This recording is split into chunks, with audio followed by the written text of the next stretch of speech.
here again celebrating 30 years of consciousness.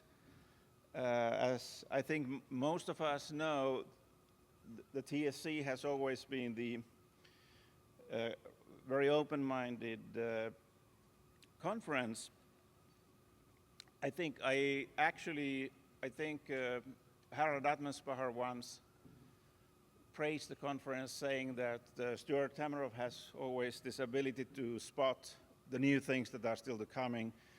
So I think I recall Harald saying that what we are talking about here in Tucson, then everybody's talking in 1 or 2 years later.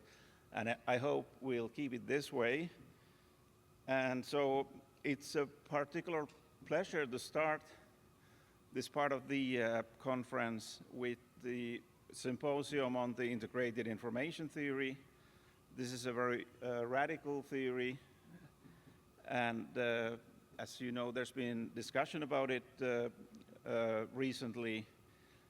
But anyway, I think here we have the opportunity to understand. We have gonna have like 4 talks about it, followed then by a general discussion. And so in the program, we could perhaps, anyway, so I think I will let actually Giulio Tononi to introduce the program, and then we'll have roughly 2 hours for the presentation and then 1 hour for discussion. But please, let's welcome Giulio Tononi here.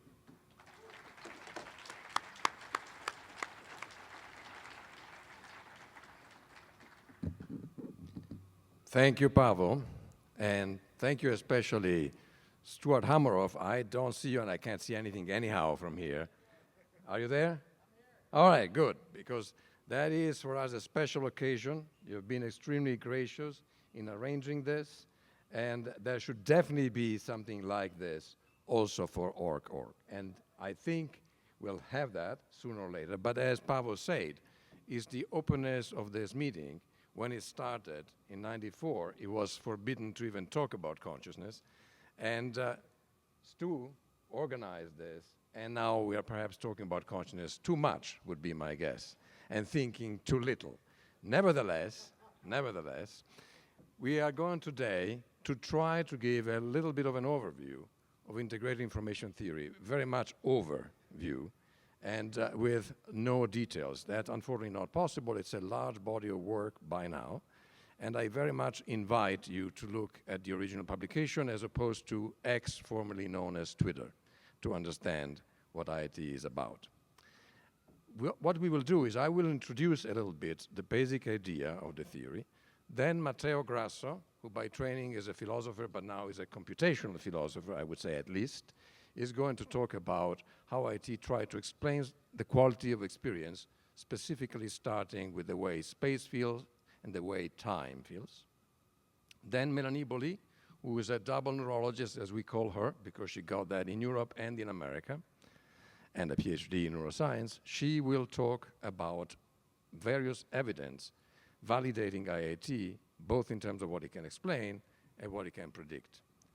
And Christof Koch then will be talking about some of the implications and the applications of IIT, and I'll get back here then to lead into the discussion, to conclude a little bit and somehow understand what these implications are and what they mean for us, not only for the study of consciousness, but also for our place in nature. So there where we hope we also have truly general discussion and clarifying some of the things that will inevitably remain mysterious. So what I want to start with this introduction is the idea that almost everyone who studies consciousness in a scientific context takes what we always have called the extrinsic approach.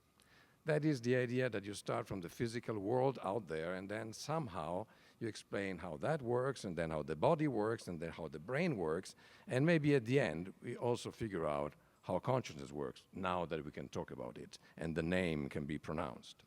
And there is no better way of doing that in a celebratory mode for our 30th anniversary, for those of us like Paavo and myself who were here 30 years ago, to refer to Roger Penrose and Stu, and that very year was when Penrose published his book, Shadows of the Mind, in which he proposed some very radical idea about consciousness, and above all things, he talked about consciousness. It was in the context of non-computability, and it was, of course, also in the context of quantum physics. But one of the things that he suggested, and Stuart, I think, is also thinking that way, is that we need a deeper understanding of physics, of its laws, and what really is out there to finally get a glimpse on consciousness. But it's still starting from the physical world, some extra special, maybe still unknown ingredient out there. That year, 1994, was also the year in which Francis Crick, and with him Christof Koch, in several papers that they published even before that, published his book, The Astonishing Hypothesis. And it is worth reading that sentence, which is often quoted, I quote it all the time, that expresses in a very terse and clear way what his reductionist credo was. So in essence, it boils down to your neurons, to the molecules they are constituted of, and everything there is about you and your wishes and your hopes and your free will is just the machinations of neurons. That was his opinion. He actually changed his opinion toward the end, but that was exceedingly influential. And just as influential, and I think there's no better way of putting a tribute to Dan Dennett, who just passed away, was Dennett's notion of consciousness as an illusion that really ultimately is just a bunch of functions that seem mysterious because they are complicated, but once we get the functions that the brain is performing, there's going to be no mystery and the illusion will dissolve. This brand of functionalism, consciousness is some kind of function, let's just figure out which one, or a bunch of different functions. You see another quote underneath, has been taken up by the vast majority of practitioners in cognitive neuroscience, in psychology. And it is what we could call the computationalist, functionalist dogma, paradigm, name it whatever you want, which really dominates our universities and the scientific study of consciousness. And Dennett, with his clear prose, his sharp intellect, and his persistence in pushing for what was scientific against superstition of any sort, certainly played an immense role in this and will sorely be missed. Now, 1994 was also a time in which we published an article taking quite a different approach. That article was about consciousness, but at the time, I couldn't say that. It was still forbidden. I was too young for that. And it was trying to characterize what kind of substrate, basically neural architectures, because we knew it had something to do with the brain, could support consciousness and why.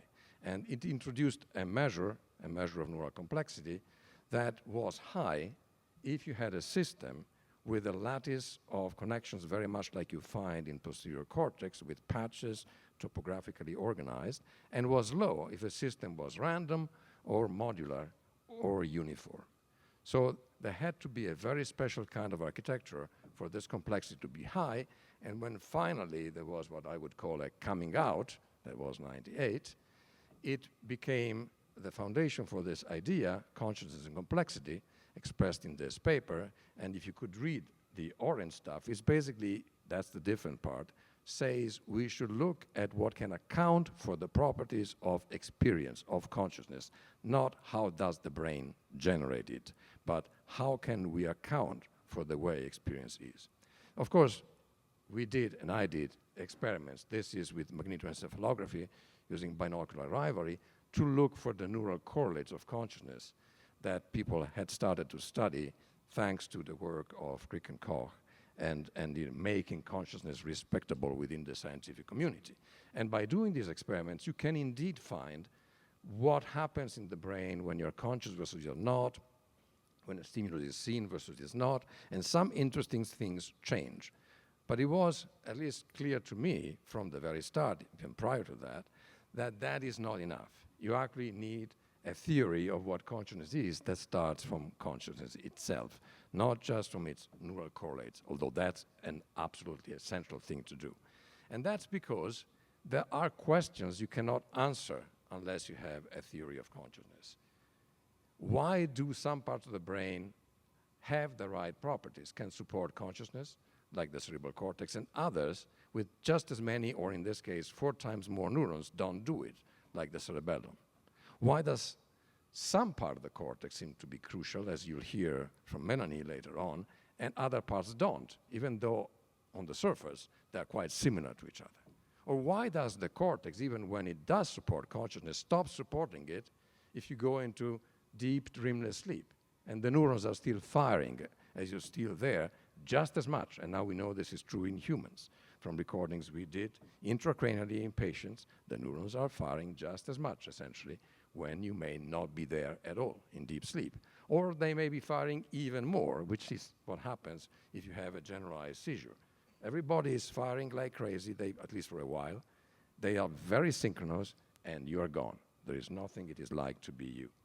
And then there are hard calls. There are those situations that we need a theory for to know whether when a patient is unresponsive and there are islands of activity in his or her brain, and you may get some snippets of behavior, like one of these patients would occasionally murmur some words and nothing else. Is there somebody there at all, or there's nobody there? How do we know? You can't just look at a piece of brain being active and draw a conclusion unless you know what consciousness is. Or these babies who are born essentially without a cerebral cortex and do have emotional expressions, are they just sort of reflexes, or is there something more there? Or say with some levels of ketamine anesthesia, you're totally unresponsive, but in this case, we know you come out and you have a very vivid dream. So again, how can that be? You're unresponsive, but inside there is somebody having a wonderful tour of Disneyland, okay? Sleepwalking, that's just working in sleep. You see this all the time. Are they there? Are they not there? Are they automata, zombies that go around and avoid some obstacles but then fall down the stairs? Or they actually are partially conscious? We don't know the answer to that. We try to study that. It's difficult. We don't know. Or babies. When they are born, hardly anything is active in the cortex. The connections haven't really formed properly. Does that mean they are not conscious? Or they are going to be conscious? At the bottom, you see after 1 year, there's activity everywhere. Do they become conscious at 6 months? So these questions cannot be answered just by checking what happens in the brain, unless you know what consciousness is for. And very, very important for all of us in the future is answering questions about consciousness in species very different from us. Take the octopus is my favorite example. Of course, you could go with the bat like Thomas Nagel, but the octopus has 8 arms, 9 brains, a bigger one, 3 hearts, blue blood. So it's a very alien creature. Is there something it is like to be an octopus? What is it like to be an octopus? Are there 9 octopuses inside competing with each other? We need a theory to know that. We need a theory to know whether cortical organoids that are being developed very, very rapidly now may harbor experience. In which case we would have to be very careful, of course, and what kind of experience. We need to know whether claims that maybe you can reach collective consciousness are ridiculous, or there may be some truth to them. And above all, and most urgently, we need to have an idea whether computers that are doing all the things we do more and more, and probably pretty soon better than we do them, are they there? Should we grant them conscience, sentience, and all of those things that people are beginning to murmur, or are they just tools and mere machines? Okay. Now, another founder of this conference, David Chalmers, was very aware of this, and in his book 2 years later, The Conscious Mind, actually made a good case that we need a fundamental theory. We need to understand what consciousness is and how it relates to what he called the physical world. At the time, he had a very dualist position. He thought really it couldn't be reconciled. There was the physical world, there was the world of experience, and there were some bridging principles maybe mediating between the two, but they were 2 worlds. Whatever his idea of what the possible solution might be, he also, that's of course what everybody sort of quotes him for, was very well aware that if you look at anything, a computer, but especially a brain, in any detail, and even when you figure out exactly how it works, we're not there yet, but we're getting better and better, as Leibniz, more than 300 years ago, had recognized perfectly with his example of the mill, You say, think of the brain sort of like a mill. You walk inside, you can see all the gears, everything pulling and pushing and so on. Now we have the chemicals, all right, all that. We can go in at the electron microscopy level and find this dense, intricate network. We can figure out all the steps that occur between, say, a perception and action. You can do all of that, and you'll never find any trace of somebody perceiving. As I put there in the title, you can study the brain and what it does, but strictly speaking, if it weren't because we are conscious, we would have no inkling that there is inside a whole universe of consciousness, a whole universe of experience, which is each of us. We could study the behavior and the brain in great detail of everyone in this lecture room, and we will find just neurons cranking and transmitters being released and nothing else. And if it weren't because we are there, we wouldn't know there is even a problem. Okay, so let's keep that in mind. And the reason that Chalmers called this the hard problem is because, indeed, because you can't even imagine there would be somebody inside, somebody having an experience, it looks like a miracle that the brain does it. It looks like the wedding at Cana, where suddenly, the gray water of the brain, as it was put some time ago, gets transformed into the phantasmagorical wine of consciousness. Okay, it's a miracle. But it can't be a miracle.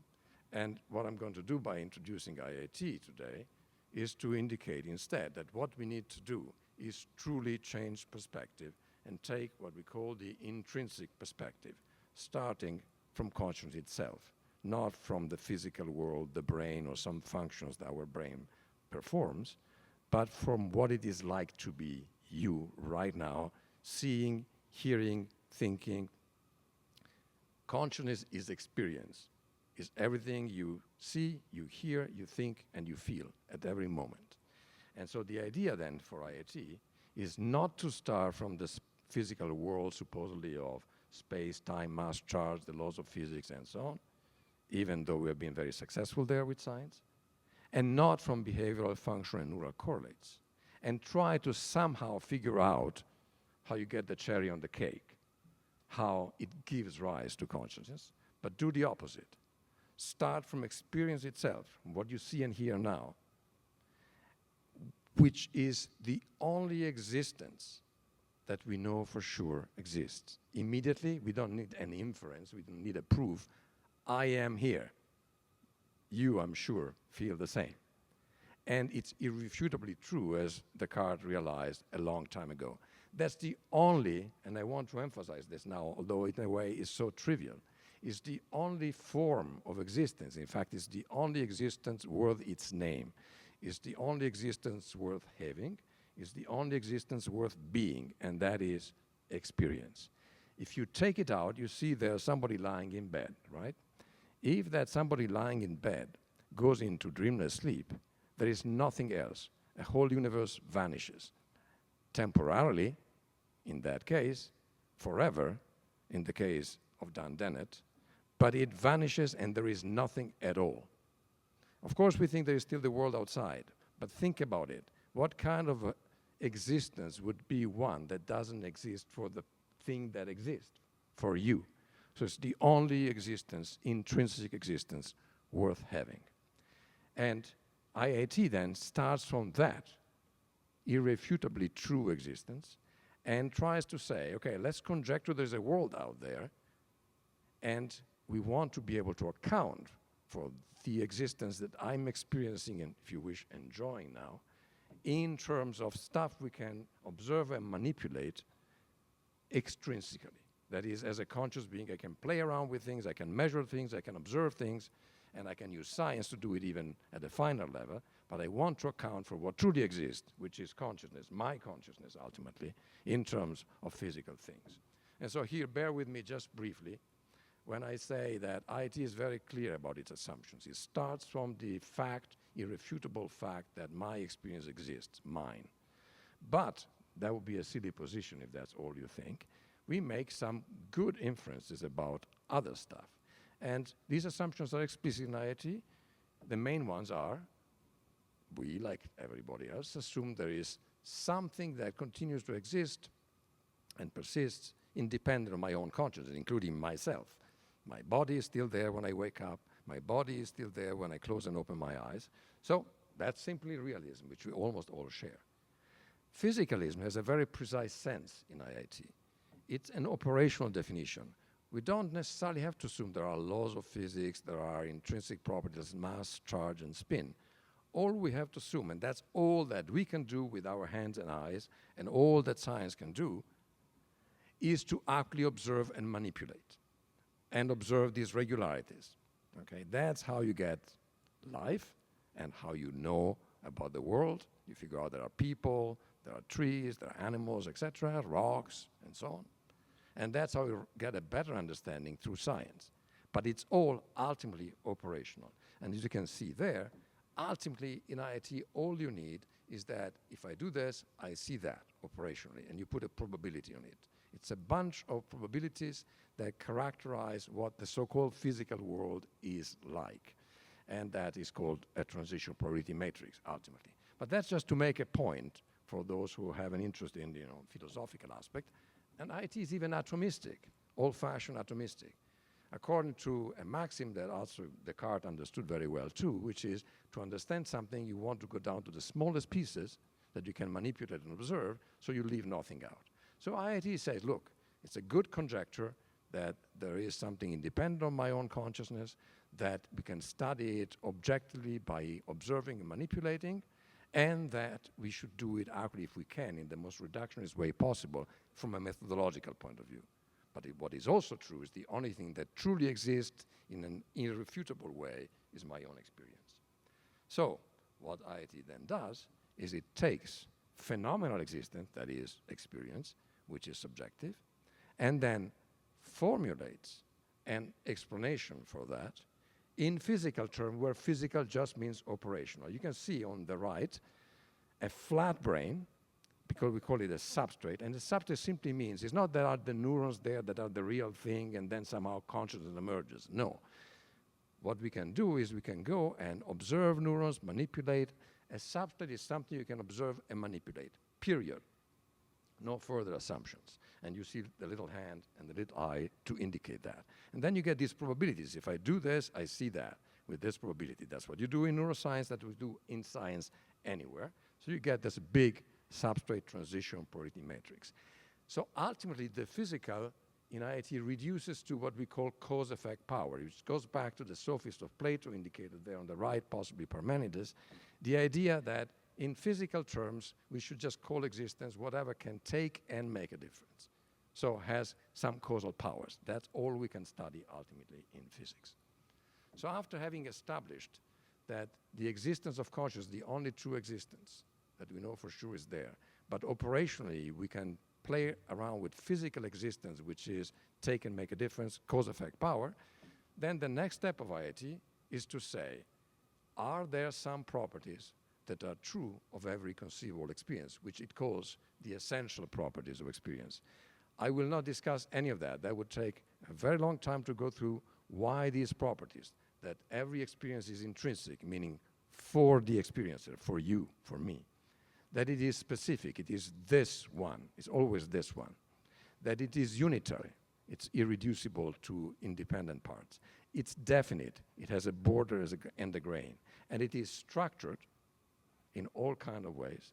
Those are the fundamental axioms of IIT, and those are the properties that are true of every conceivable experience. None other property than these. So to discuss this would take more time, and I will indicate in a moment what are some of the sources where you can find these things discussed in detail.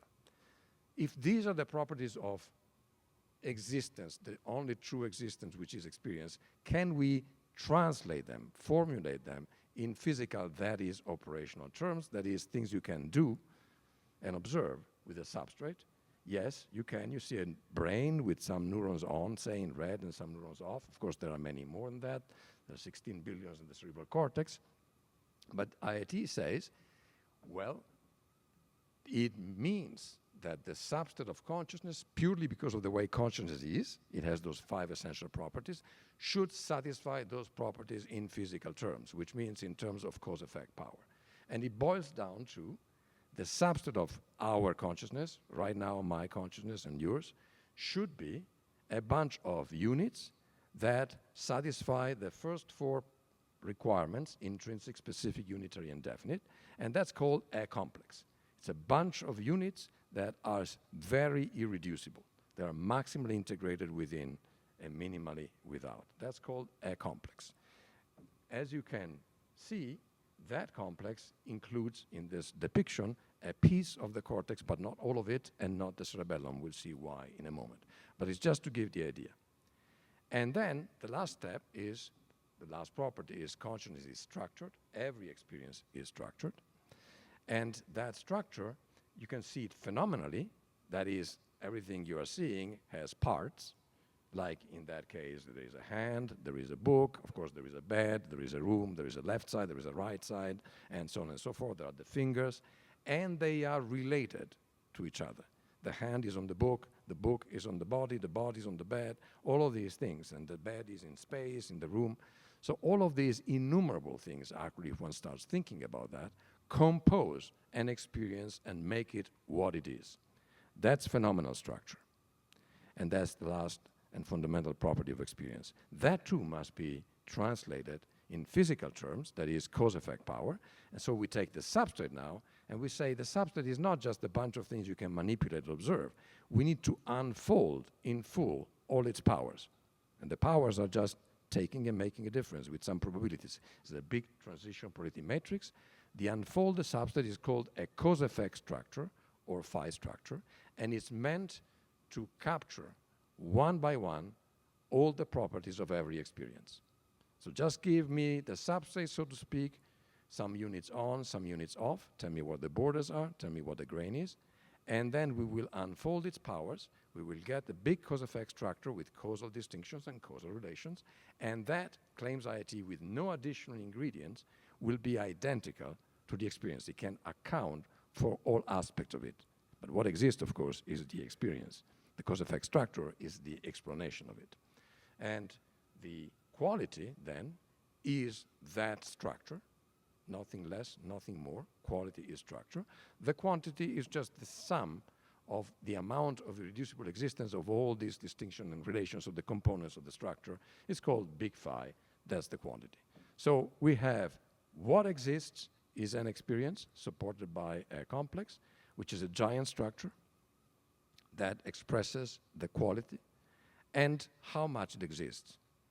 And as you see there, you see this big structure supported by a complex in the back of the cortex, and you see much smaller little structures supported that much smaller substrate elsewhere in the brain, in the cerebellum and in parts of prefrontal cortex. This is to say that there is going to be structures sort of everywhere, but some are big, in fact, immensely large and rich in their composition, and others are sort of trivial. And that makes all the difference. So I want to finish this introduction with just a few things. One is, this view is radically different from what is sort of the majority, overwhelming paradigm in psychology and cognitive neuroscience, probably also in much of philosophy, which is an information processing view. So in a paper that is coming out with Alireza Zaimzadeh, we just compare Shannon information processing with integrated information. You see on the left a little sketch of, say, there is Alice seeing that the house is on fire. That's an experience in her mind.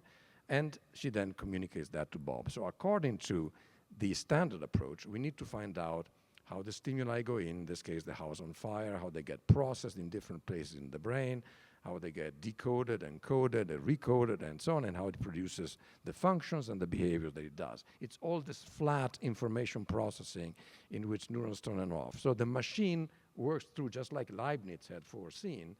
You look at the machine, it does what it does. We can look at it functionally, but there is no reason to imagine that it would be somebody inside. IIT says an experience is a structure. Substructure within the structure correspond to different contents: the house, the fire, the danger, and so on and so forth. But it's a structure.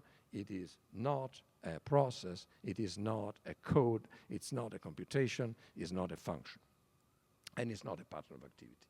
This is a key thing to keep in mind, whether you agree with it or not.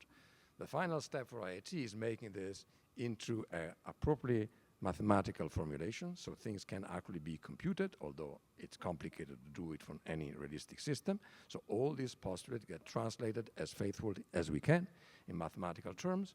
And I invite you to look at the mature sort of version of IIT 4.0 that came out at the end of last year, where you will find the justification and the axioms, postulate, mathematical formulation, and some examples. I also very much encourage you to consult the work of several of us, this wiki, IIT wiki, which is interactive and will allow you to go through the axioms and the postulates and their application in great detail, back and forth in an interactive way, which is the only way to really understand them, as well as run little simulations of your own to figure out what is going on.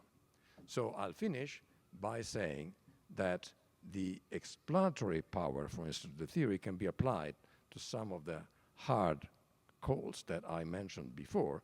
Why the cortex and some part of the cortex and not the cerebellum? Why does it go away in sleep? So, very simply put, again, you can consult the original papers, to the question, why does consciousness depend on part of the cerebral cortex but not the cerebellum?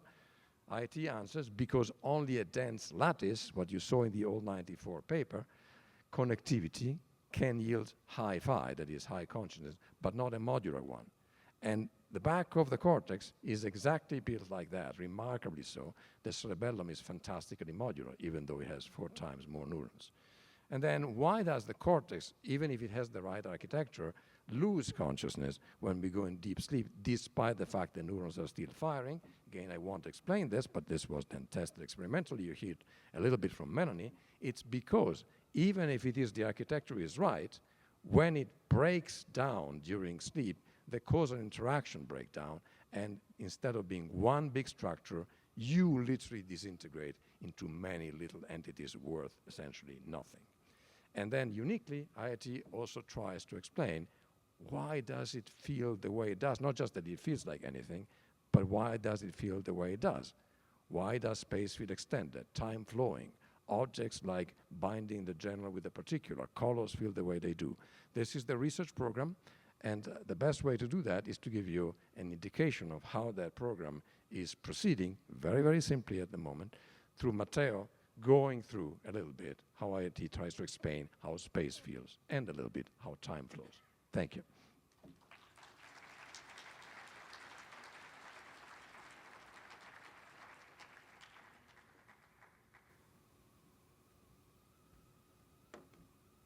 Thank you, Giulio. Good evening, everybody. So, as Giulio mentioned, I have a background as a philosopher, and as a philosopher, my dream was to explain qualia. So, at a certain point, I started hearing about this theory called IIT that was trying to account for not only the quantity of experience, but also the qualitative content. And this really got me excited. So I joined the dark side and I went into computational neuroscience to see what this was all about. So Giulio also said that I will show you roughly how we can account for space and time in about 25 minutes. And if I manage to do that, my favorite philosopher, Immanuel Kant, would be very proud of me. I don't think I'm going to do that, so I'm a disappointment to Kant and maybe some of you. But what I will try instead is to give you just a gist of what the explanation, the account, the methodology of IIT is to approach these problems that have been, of course, on the mind of philosophers and scientists for centuries. So, first of all, I want to tell you that besides giving you the gist of the explanation, I will point to some resources. And the papers are already published, are really what I advise you to consult if you're interested in learning all the details, all the reasoning behind what I'm going to say, and also to learn just the mathematical formalism that you need to do this thing yourself, and maybe apply it even to other contents of experience that you are more familiar with. So a paper that is already has been published in 2019 by Andrew Hahn and Giulio Tononi is called Why Does Space Feel the Way It Does? And this is really the resource to find all the details of the explanation of space, in particular why visual space feels the way it does. what I'm going to do here is to give you just an idea of what the problem is, what the question is that they were trying to answer, and what the explanation will look like.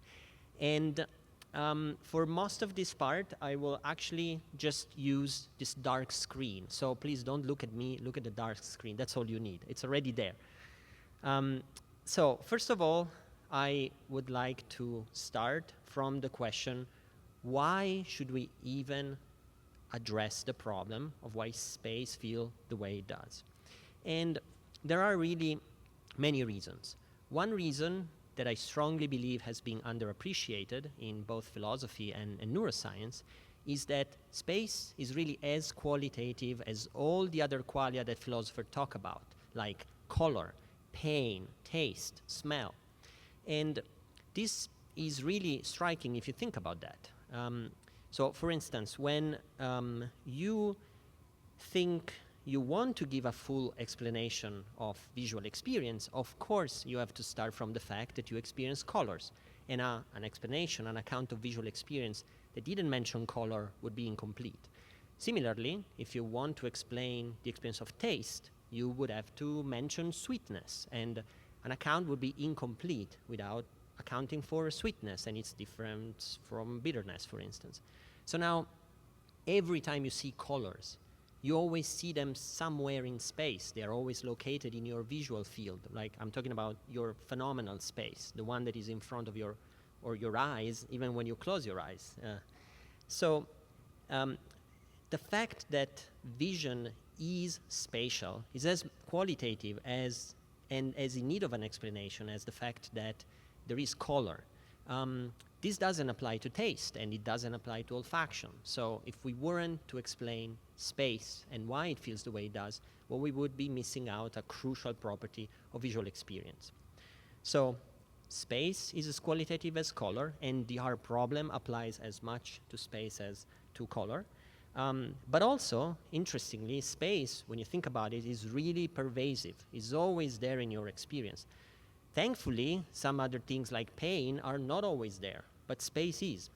And I'm going to show you very briefly what I mean. If you look at the screen, you see this extended part of your visual field. There is this canvas that includes everything, among which a dark rectangle. And this rectangle is dark right now, but it could be red, it could be green, it could be blue. It doesn't matter. It's always there. It's always extended. And of course, there could also be images like a face, a ball, balloons, a house, and then it could be dark again. Well, you still see the screen. It's still there in front of your eyes, right? And in principle, you could always close your eyes. If you do it right now as an experiment, there is still space in front of your eyes. You are still having an experience of some sort of 2D canvas that is there. So space is as qualitative. Space is pervasive in your experience. As Aristotle said, vision is really the lion's share of our experience. And I would add, well, space has really the lion's share, or visual experience is always there. But there is another reason why we should really not only explain space, but we should start from space. And the reason is that compared to color and pain, space is much more introspectable. We can actually talk about it, talk about its structure, what it feels like. Whereas like for the redness of red, we can just say it feels like red. There's nothing to be said. And that's why philosophers thought about red as the prototypical categorical properties, really just that, it's a quality. So in order to explain space, we have to understand its structure. And as Giulio said, for IIT, all quality is structure. What do we mean by this? What would introspecting and describing the structure of the experience of space look like? Well, I'm going to give you a little example now, a little phenomenological experiment. And the properties that I'm going to really try to convince you of is that to feel the way it does, space must be immensely rich. There must be a lot of components to it that you see at all times. And let's call these components spots, for the lack of a better term. So every time you see the screen in this case is just dark, but you are seeing a lot of components. In all the extension of space, there's a lot of things on the screen that you're seeing right now that make it extended. And the second property is that all these components, these spots, must be related in exactly the right way. Otherwise, it wouldn't feel like space. So I'm going to give you a little graphical demonstration just as an intuition pump, but bear with me. So right now, what you're seeing on the screen is just a spot. It's bright, right? And it's on the screen. It occupies a portion of space. Now, the spot has gone dark, but it is still there. That place in space, it's still there. There is still a spot, it's just dark.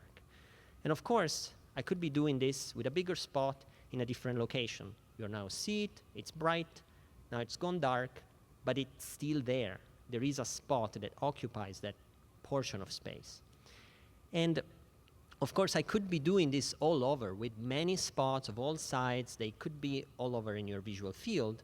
If I make them dim and I make them go dark, well, the space is still there. It doesn't disappear. It's still in front of your eyes on the screen, right? So this is the first thing that we have to realize. Space must be made of a lot of spots. And we could ask the question, well, what happens if we remove the spots? Can we even do that? I'm not going to be able to do it right now for the full space, but I will drive your intuition by doing it for a region of space. In this case, only the central region of the screen. So you focus on all these spots. They are dark right now. They're still there. There is space between the two bright spots. So now, what would happen if I removed all the spots from the central region? Not only the bright spots, not only the dark spots, all the spots. Well, really, the only way I have to show it is that I would be losing the space. You wouldn't be seeing anything in that region, and therefore the two initial bright spots couldn't feel far apart from each other. The space in that region would be gone. And of course, this applies to the full space. I can't show it, otherwise I would just have to gray out the entire screen, right? But the intuition is that if you remove all the spots, well, space disappears. There's no components anymore that can make up the space. But the thing that I said is that spots must be there, but this is not enough. There is a second essential property, that is, the spots must be related in exactly the right way to make up something that feels like visual space. And again, there is really no time to get into the details, but in the space paper that I quoted by Hahn and Tononi in 2019, there is a long argumentation that shows that when we really entertain a phenomenological analysis of what it is like to experience space, we can characterize it, and we can really find 4 essential properties that are enough to make space feel the way it does. And the first property here is, we call it reflexivity. It's that every spot overlaps itself. The second property is inclusion. And it just means that if a spot is part of a space, then it must be the case that there are bigger spots that include it. And if you think about it, this is very intuitive.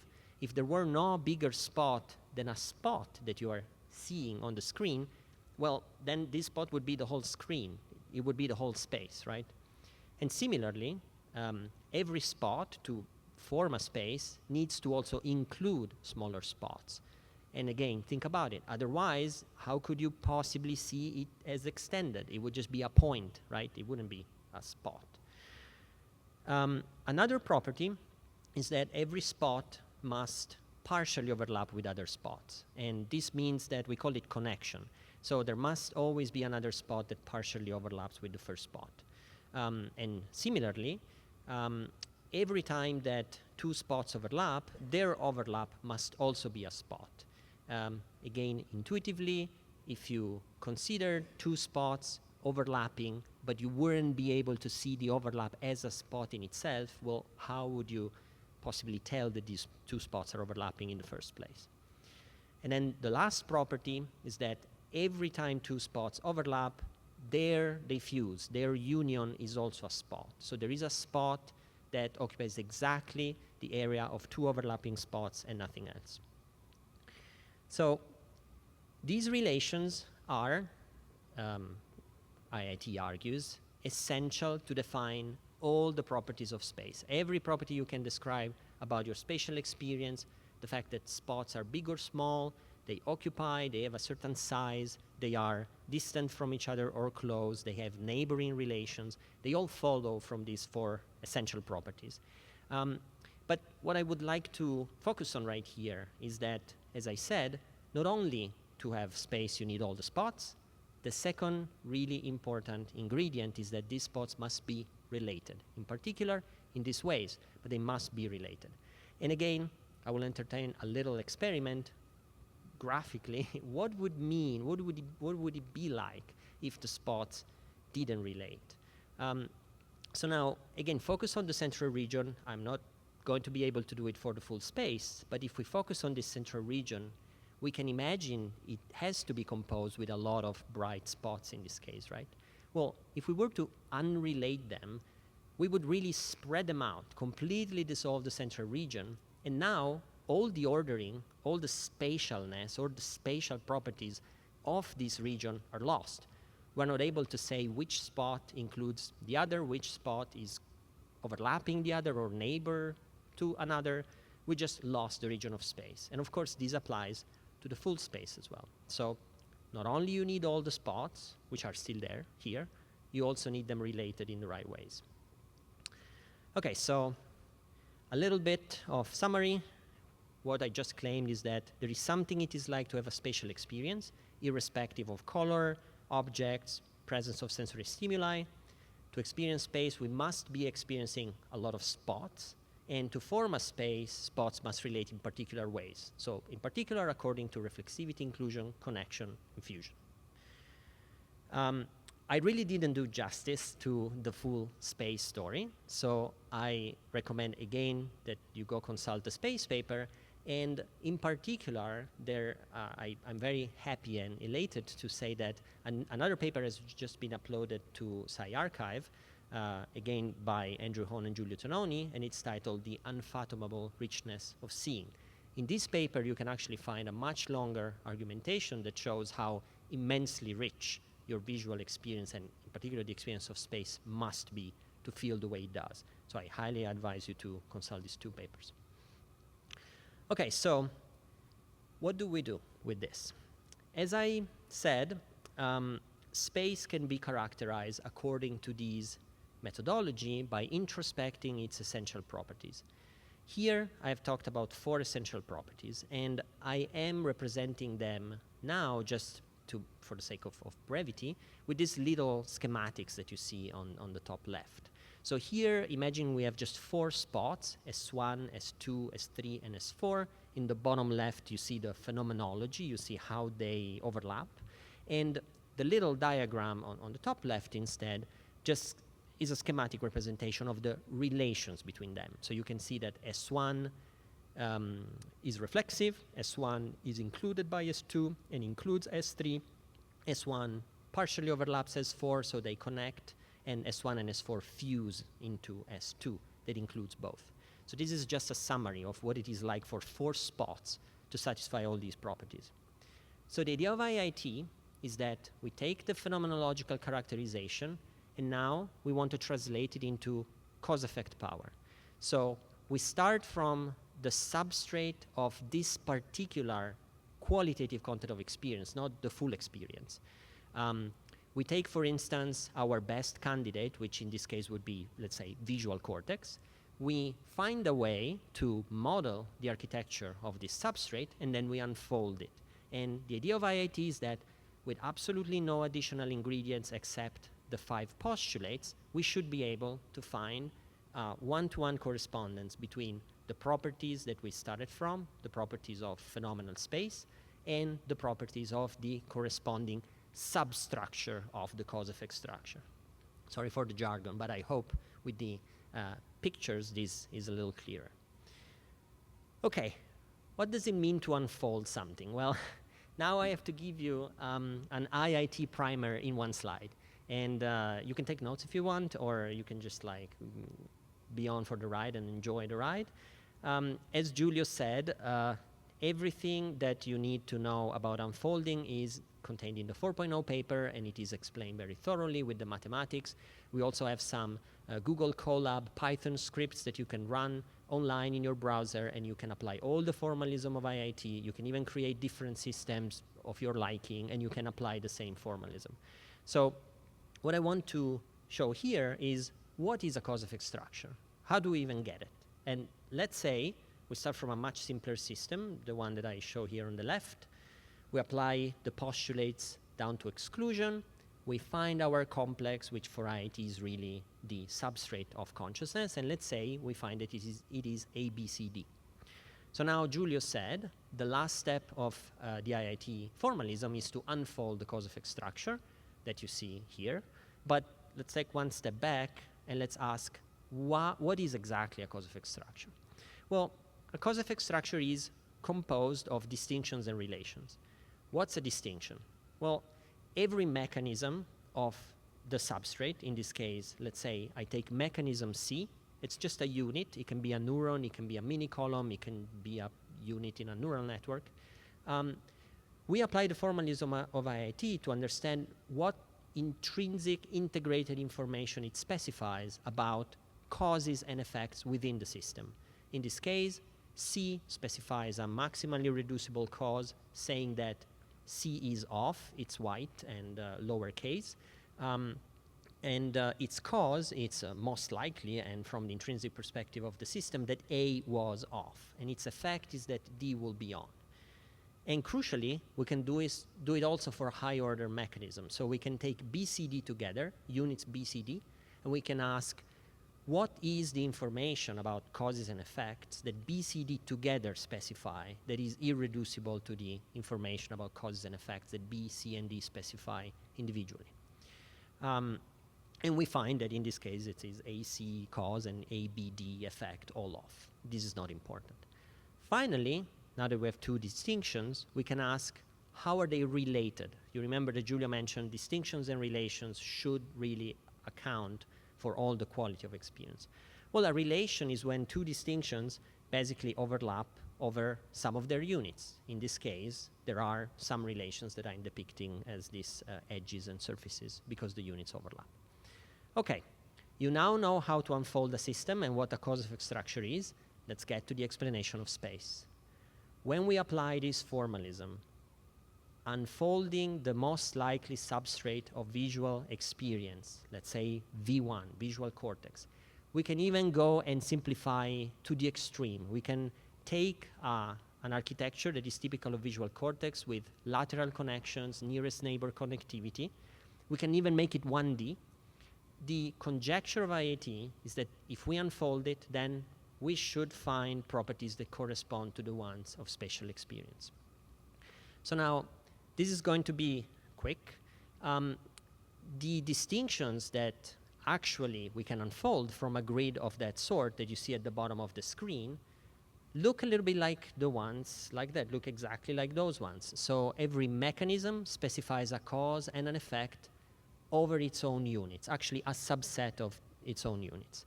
This is all we need to know, actually, to build the explanation of space. If we take our 4 spots that we have represented on the left side as our paradigmatic example of relations that have to obtain between phenomenal distinctions so that they feel spatial, can we find a correspondence one-to-one with not only causal distinctions from the cause-effect structure, but also relations between them? And the answer is yes. Here, I'm just taking 4 distinctions, in this case, B, C, D, E, which corresponds to S1, C, D, E, which corresponds to S3, etc. And I'm showing that these 4 distinctions behave exactly like those 4 spots. You can find reflexivity, which is defined as every distinction overlapping itself. You can find inclusion. For every distinction in the cause-effect structure, there are distinctions that include it, whose causes and effects are supersets of its causes and effects that are included by it. You can find distinctions that partially overlap, like BCD and CDEF, and you can find distinctions with which they fuse. So now, of course, these properties are not only true of 4 spots, they are true of the entire space, right? Every spot in the space must satisfy these properties. And it turns out that, of course, this must be also the case in the cause-effect structure. It's not only 4 distinctions that must satisfy this property, it is the full structure. And even for a system as small as this one, that has just like 7 units, we can find that these 4 properties apply throughout. So we can define a rich space, even just with 7 units, we have quite a large amount of causal distinctions that correspond to our spots. Why is this important? Well, because in the brain there are systems that perform spatial functions such as fixation, but some of them happen consciously and some of them run completely unconsciously. So you can already see that here IIT has an interesting prediction. There are some cortical pathways that we use to do, for instance, eye movement and fixation.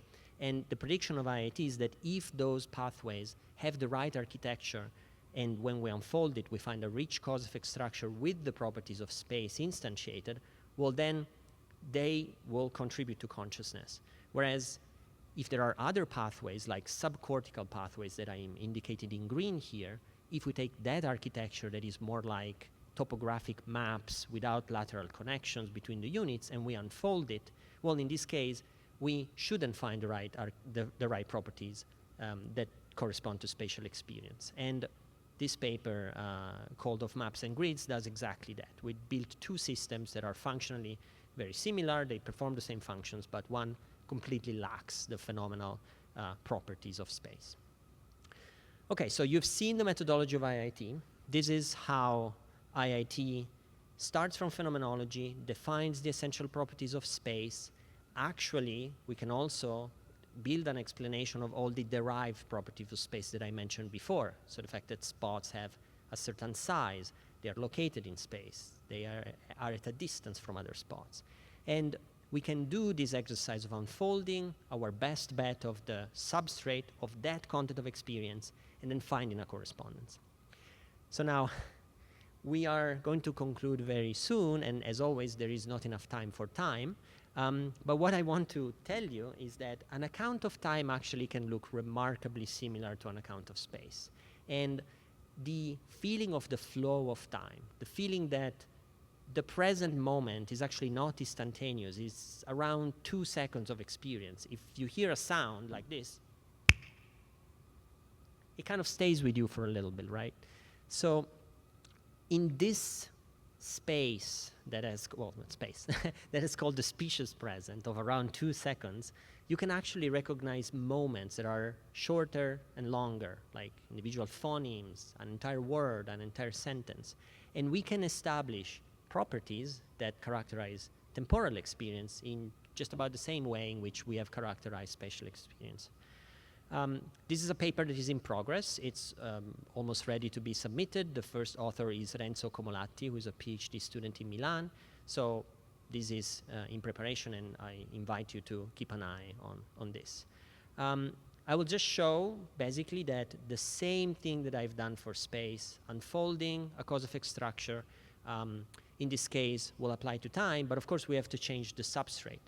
Instead of starting from visual cortex, the key point here is that we can use, in this case, we're a little more in the dark about what the neural substrate of the experience of time is, but our best bet and starting point would be, for instance, in auditory cortex, we know that there are directed grids, in this case 1D directed grids, that keep track of stimuli and trickle down and reflect the activity and the sequence of stimuli. So unfolding directed grids in auditory cortex can also ground a prediction, which is that cortices that have this type of architecture will probably contribute to the experience of time or sequence in time, if IIT is right. And the pattern of relations and overlaps in this case look different from the ones from space. Time is a little bit like space. There are overlaps and inclusion of moments that are bigger that include smaller moments, but the moments are directed. They are pointing somewhere. The moments are also, in this case, including each other in different ways. This is a summary slide where I can show that space and time have, it's possible to address them using the tools of IIT. They require a phenomenological characterization, a translation into cause-effect power, unfolding of the right substrate. But this is the type of approach that IIT is proposing. And again, I invite you to check the literature for complete explanations. Thank you.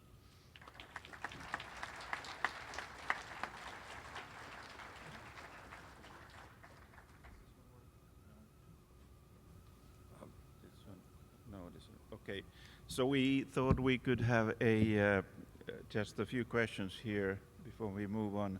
And actually, I use my power as moderator to ask the first question. Because there is this sort of, on the one hand, there are the axioms, and then we move on to the postulates, and the cause-effect structure is so important. But of course, in the tradition of philosophy, of course, we don't easily find, or how would you, I mean, there is a sort of idea like with Hume, the idea that we never see causation as such. So that causation is something difficult to capture in experience. And of course, with Kant, then we get it, causation is a category of understanding.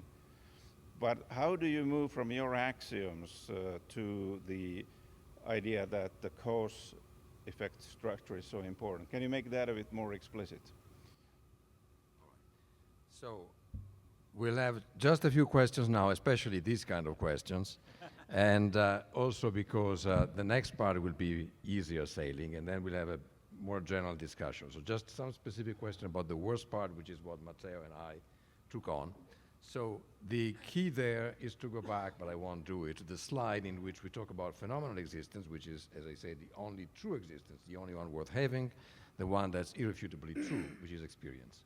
And then the operational translation is not experience that's cause-effect power, that feels like cause-effect power. It is the operational translation, existence defined operationally from a conscious being that says, I believe this mic exists physically because I can manipulate it and observe my ears in this case, that there is something there. And it's repeated, it's reliable. So in my formulation about what's out there, so to speak, I use cause-effect power as essentially the marker of the physical, of what is there in physical terms.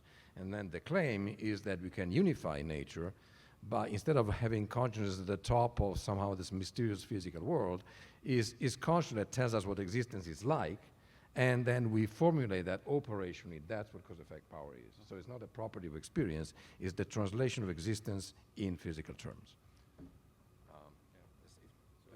We can have, let's have a question from that side, please.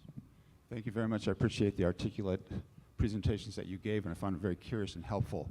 And so my question is going to be about systems biology, and from the nature of anatomy and physiology, the role of the skin in being states. So we're filling space. We're also we're a floating bubble. Like, in gravity, even though we orient gravity to the Earth itself, okay, each of us have mass and we each have gravity and we fill our skin. So my belief is that we kind of float. I'm a physiologist, and so I'm thinking about skin and the entire central nervous system, in addition to like the geometry and the visual cortex. Because the presenter, you're beautiful, I appreciated it. You put up René Descartes, and so I think about the era since Cartesian coordinates to now in our understanding of neuroscience, versus prior to that in the Middle Ages and the development back to Hellenic sciences and the role of body gymnastics. That I feel myself as a body, okay, and I'm in gymnastics, and so the extension of the brain itself, okay, the concentration on the beautiful brain, but to include the entirety of the spine itself, like the development in the late 1800s of osteopathy and chiropractic, okay, to understand the intelligence in our being conscious states being more than just the central nervous system, but relating to lower parts of the body, for example, like the relationship. For example, one thing that I would appreciate hearing more of at this conference is understanding about the relationship to the navel and the umbilical cord, in consciousness and understanding the lower parts of the body and like the genetic structure of our reproductive organs in parallel to the brain and the central nervous system. A bigger role of anatomy and physiology, like a systems biology perspective. All right, I will take a particular angle on this. Thanks for the question. And very briefly again, maybe we go back later. So Matteo spoke about visual space, which is certainly pervasive. But actually, probably prior to that, and certainly in phylogeny, in addition to ontogeny, is what you might call body space, which is also immensely complex. And the fact that your body too feels extended. The local qualities are not colors, they are things like prickle and pressure and flutter and so on and so forth. And then of course there is also interoception, all of that. So most of our experience is spatial, and the spatialness of it is manifest that he showed it can be red, green, blue with object or not, but actually it can be visual or it can be somatic.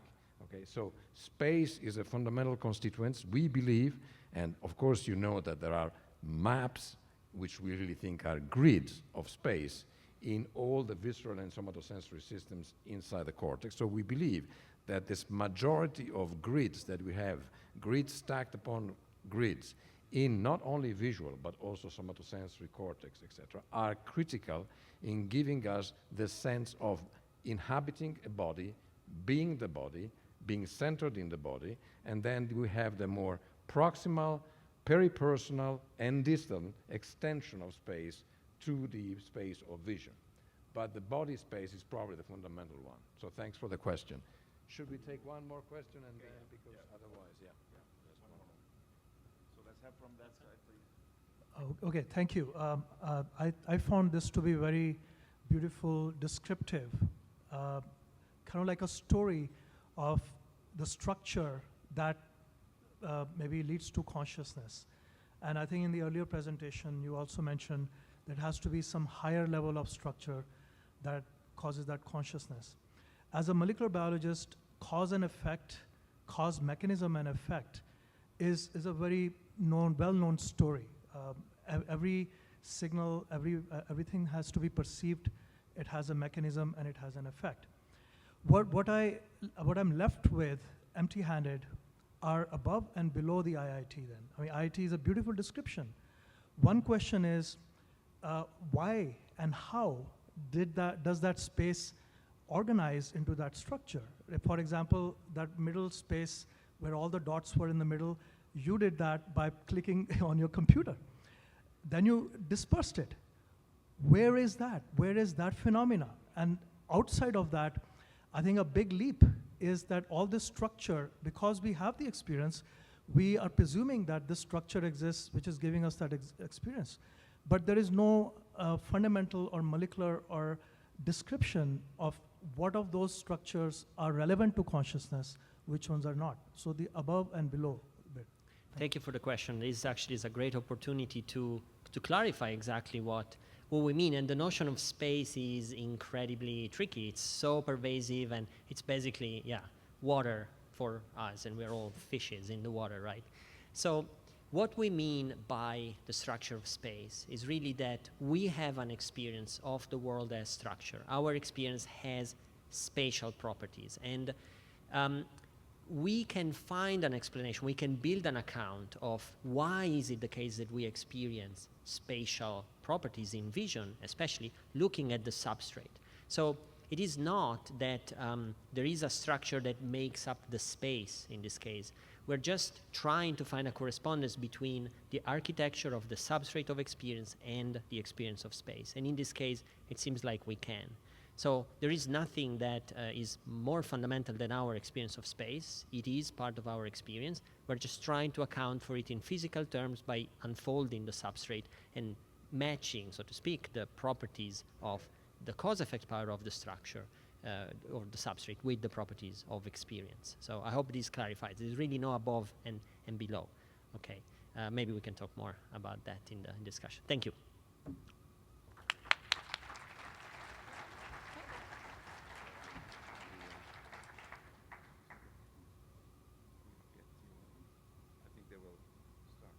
Hi.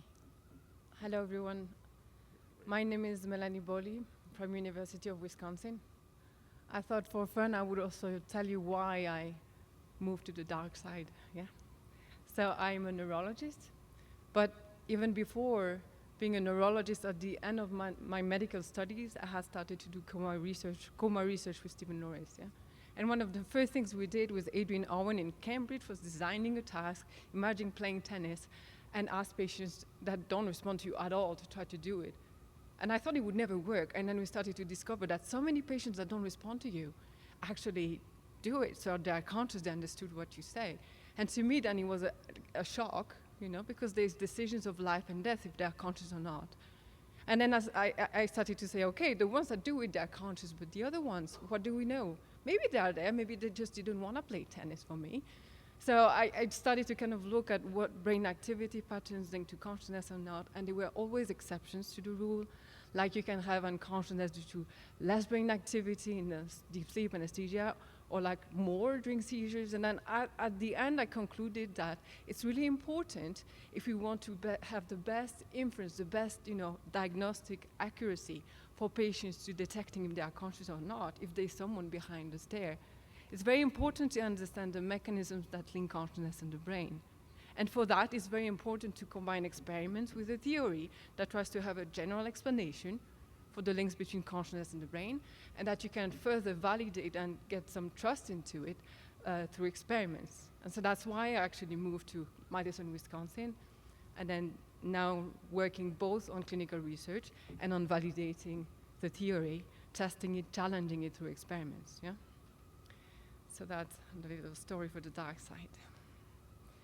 So, as Giulio mentioned, you know, there are different types of predictions that the theory makes, but the approach of IIT is phenomenology first. We look at properties of experience, and then we make some predictions for the kind of physical substrate that could actually account for them.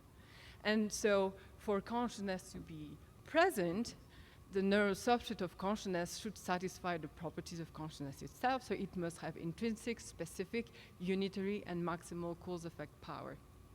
And basically, you know, what you need to then look at to see if the theory can explain the facts about consciousness in the brain is looking at the, you know, available evidence and see if from the mathematical framework, from this first principle, you can have a logical explanation for what you find.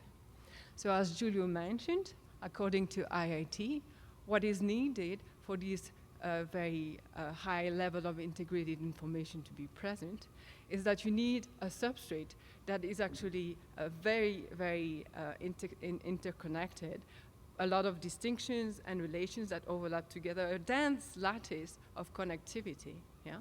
And so a dense 3D lattice with both specialization and differentiation, as is found in topographically organized areas in the back of the brain, is actually very well suited for high level of integrated information. So the cerebral cortex can support that, some part of it, unlike, for example, structures like the cerebellum, where there is a feed-forward, mostly feed-forward parallel modular connectivity, and according to IIT's computations, that cannot do it, right? And so you can find many examples in neurology showing you clearly that the cerebellum is not necessary, you know, for consciousness. A recent example was this case published in Brain of a complete primary cerebellar agenesis that was kind of discovered by chance in a 24-year-old woman who was married. She had a daughter. She had mild, kind of more language delay, but she was perfectly conscious. And when they did an MRI to her, they could say that there was no cerebellum to be found. Yet consciousness was there. She was there. Now, another interesting, you know, I would say debate and also kind of a subject of study, if you want, is looking at if there are some different parts of the cerebral cortex that are more suited for consciousness than others. And there is actually some emerging literature about differences in organization, in anatomical organization between the vast majority of the posterior cortex, a dense 3D lattice, and the prefrontal cortex. And so before it was kind of suspected the anatomy was different because there was no report of grid-like connectivity, there was never connectivity in the front. But there are actually some interesting new papers now showing that indeed in mouse and marmoset, the type of connectivity you observe in that part of the brain, in large swath of the prefrontal cortex, is very different. It's actually locally modular or columnar. So there's much less local connectivity nearest neighbor. Unlike, say, in the barrel cortex, like here in mouse, you can see there's much less lateral spread of the connections for the same density of neurons, and then also the connections are much more inhibitory between neighbors. So it's not grid-like like in the back. And also a very well done paper in Marmoset by the Vanessa team, showing actually recently last year that the local organization of the prefrontal cortex patches is prominently columnar, so there's very, very few local connectivity. There's some diffuse connectivity, but it's very, very different. It's not at all this kind of 3D lattice. And so according to the framework of IIT, this kind of connectivity like you find in these large parts of the prefrontal cortex should actually be much less suited for high integrated information because of the much less of these distinctions and relations together. The connectivity is very different. And so then you need to kind of see how it fits the literature, right? What do we find? And so basically, there are several, quite a large series of patients with very large bilateral prefrontal cortex lesions that have been described. And for example, here a patient by Brickner who was described with complete bilateral resection of prefrontal cortex bilaterally, except for Broca's area. And this patient was clearly conscious. And there are also some other case studies in monkeys that were done more or less at that time that showed that histologically verified complete ablation or disconnection of the prefrontal cortex leaves the monkeys completely conscious and able to do complex tasks. Yeah? So it looks like there is indeed some interesting finding that despite the large prefrontal cortex is very complex, involving many cognitive tasks, but large prefrontal lesions do not cause unconsciousness. It's in contrast with what you find with large posterior brain lesions. There are some cases like in the B there on like these traumatic brain injuries in the posterior corpus callosum and surrounding white matter. If you have lesions there, you have 214 chances more of remaining in a coma compared to like say only 14 more times for the brainstem. So it's really predicting of no recovery of consciousness. And same for anoxic studies. There were some case reports and even now more studies showing that if you look at only signal of anoxic brain injury in the posterior cortex, it better predicts recovery than if you were looking at the whole brain, including the prefrontal cortex. So these predictions coming from phenomenology to physics from IIT about what kind of substrate should be more suited for consciousness seems to fit the lesion data that we find in patients with neurological damage. It also fits with another type of clinical evidence we use a lot actually in epilepsy clinic, to map, brain activity, how different brain areas actually relate to subjective experience. So we stimulate the brain with direct electrical stimulation, and then we actually ask patients to tell us how they feel. And if you look at the response rate for subjective changes, the type of which areas actually lead to change in subjective experience, you see that again there's a contrast where there's a posterior hot zone of many areas, including sensory areas in the back of the brain, that seems to be much more involved in consciousness, in these conscious contents. And similar data can be found actually for focal lesions leading to agnosias. So agnosias are these disorders of the conscious contents where patients lose some specific contents of consciousness. Classical example is a prosopagnosia, where you lose the ability to recognize faces. Typically, this is found in a particular region of the posterior cortex, the fusiform face area, especially on the right side. Yeah, but you have many more agnosias, and if you overall look at the map of where they come from in the brain, there's a big contrast where the vast majority of them come from these posterior brain areas, including sensory areas. There's only one. I don't know. Yeah, it's got on my computer, but not on yours. It's only one agnosia I know that comes from the inferior part of prefrontal cortex, where actually patients lose the ability to recognize emotional facial expressions. But there's this huge contrast, right, between the prefrontal cortex being experientially silent, both with electrical stimulation or lesion studies, and then many more areas in the back involved directly in conscious contents. So that was for the anatomy, predictions and explanations. Also, like basically some evidence is actually, already known, and some is building about the links of what kind of brain anatomy is actually well suited for consciousness. Again, you can imagine it's very important for my patients in coma to see which one is going to recover or not. We need to know that better, right?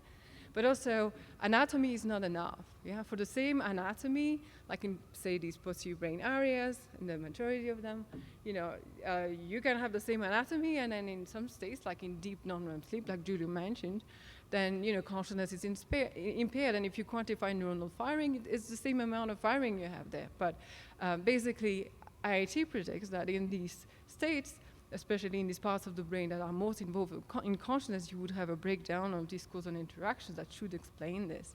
And that's actually what has been found, with Andrea Pigorini and Marcello Massimini in Milan. They did direct electrical stimulation and looking at the brain responses, how it differs between wakefulness when you're conscious and deep non-REM sleep when you're not.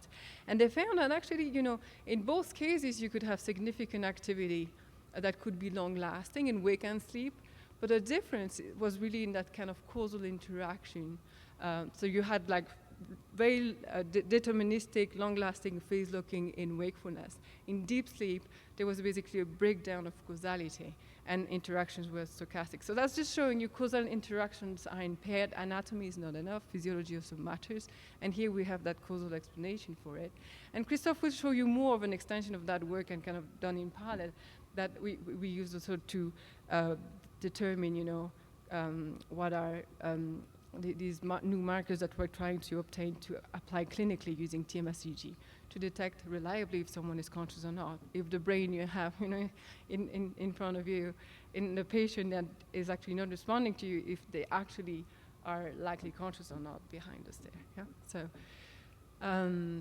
So it's thought to be that in the majority of these clinical cases, as well as in physiological cases, this breakdown of causal interaction is related to an increase in slow wave activity, the slow frequencies. And we did some work within sleep to show that what makes the difference between conscious and unconscious sleep is actually not difference in slow waves within the whole brain, but more localized again to a posterior hot zone in the back. Both during non-REM sleep and REM sleep, which are very different physiological states. And also there are some emerging data from propofol anesthesia, a nice paper from Patrick Purdon and his team, showing that if you're unconscious, actually, the most predictive areas to determine if someone is conscious or not is again localized in the back. So if you see unconscious low dose, you have slow waves building up in the back of the brain, and then more in the rest of the brain, also at higher dose when you're less arousable. But again, what makes the most different for predicting consciousness versus unconsciousness is in the back of the brain. We also did some work recently during seizures. Epileptic seizures, interestingly, in some focal seizures, sometimes you are unresponsive, but you're conscious, and sometimes you completely black out and you're unresponsive as well. But if you look at the difference in brain activity between the two, you see that the slow wave activity, these slow waves in the front of the brain, in the frontal cortex, they actually predict responsiveness because they are high if you're unresponsive and conscious as well. But then when what makes the biggest difference between consciousness and unconsciousness is this change in increase in slow wave activity in the back of the brain. So these are examples, of data validating the explanatory power of IIT. And again, we're also further testing them using experiments in clinical research and others. Yeah. And so I'll briefly also mention some interesting evidence, that could. We're starting to do more experiments about this too, but some emerging kind of evidence concerning explanatory power for how experience feels like. Yeah. So as we mentioned, in IIT, quality is structured. If you see a face like Mona Lisa, you have, lots of distinctions like face, eyes, and nose, and they're bound together in a particular way. We have phenomenal distinctions and phenomenal relations that compose the experience. And then we want to have a causal explanation for this, so you need to have that counterpart, you need to have causal distinctions and causal relations to account for it, right? And depending on how they are arranged, the kind of structures you have, then you'll actually have different contents of experience. So according to IIT, the feeling, the meaning of every experience and its content it's accounted by this structure. It's a structure of intrinsic causes and effects, distinctions, yeah, and their overlaps, how they relate to each other. And that is the explanation that you need in order to take to account for the phenomenal structure. And this kind of explanation for the structure of experience cannot actually be done using neural activity patterns, processes, codes, computations, or function. You need this causal structure to account for it, right? And so in the context of space, as Matteo mentioned, there is this grid-like connectivity that can account for this extendedness of space. That is a prediction from first principle from IIT. And as Giulio mentioned also, there's not only visual space, but we also have body space, auditory space, and they bind together, yeah? And it happens so you would actually predict that many areas of the posterior cortex, including sensory areas, should have this grid-like structure in order to specify these spaces, yeah? And it does, happen. It's already known that at least a vast majority of the cerebral cortex, primarily in posterior areas again, is organized as this kind of grid-like connectivity and then pyramid of grids. So there's hierarchical structure on top of these spaces. So the connectivity of our cortex is known to be like that. And it's one more reason to think, that there is some explanatory power from IIT to account why these posterior areas are important, not only to be conscious, but also for how experience feels. Now, there's also some interesting lesion data that hint to the fact that indeed these posterior brain areas may not only be involved in sensory features, but also in this extended,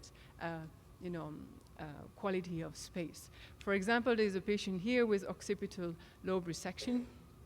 And after occipital lobectomy, she was asked before versus after to, actually kind of quantify when the horse was overflowing the space that she was shown in front of her. And basically, before the lobectomy versus after, she had the space really shrunk in half, yeah? So, and then she described the horse was more smaller. So that's really suggesting indeed there's this kind of spatial experience change, that space shrinks when visual cortex is removed.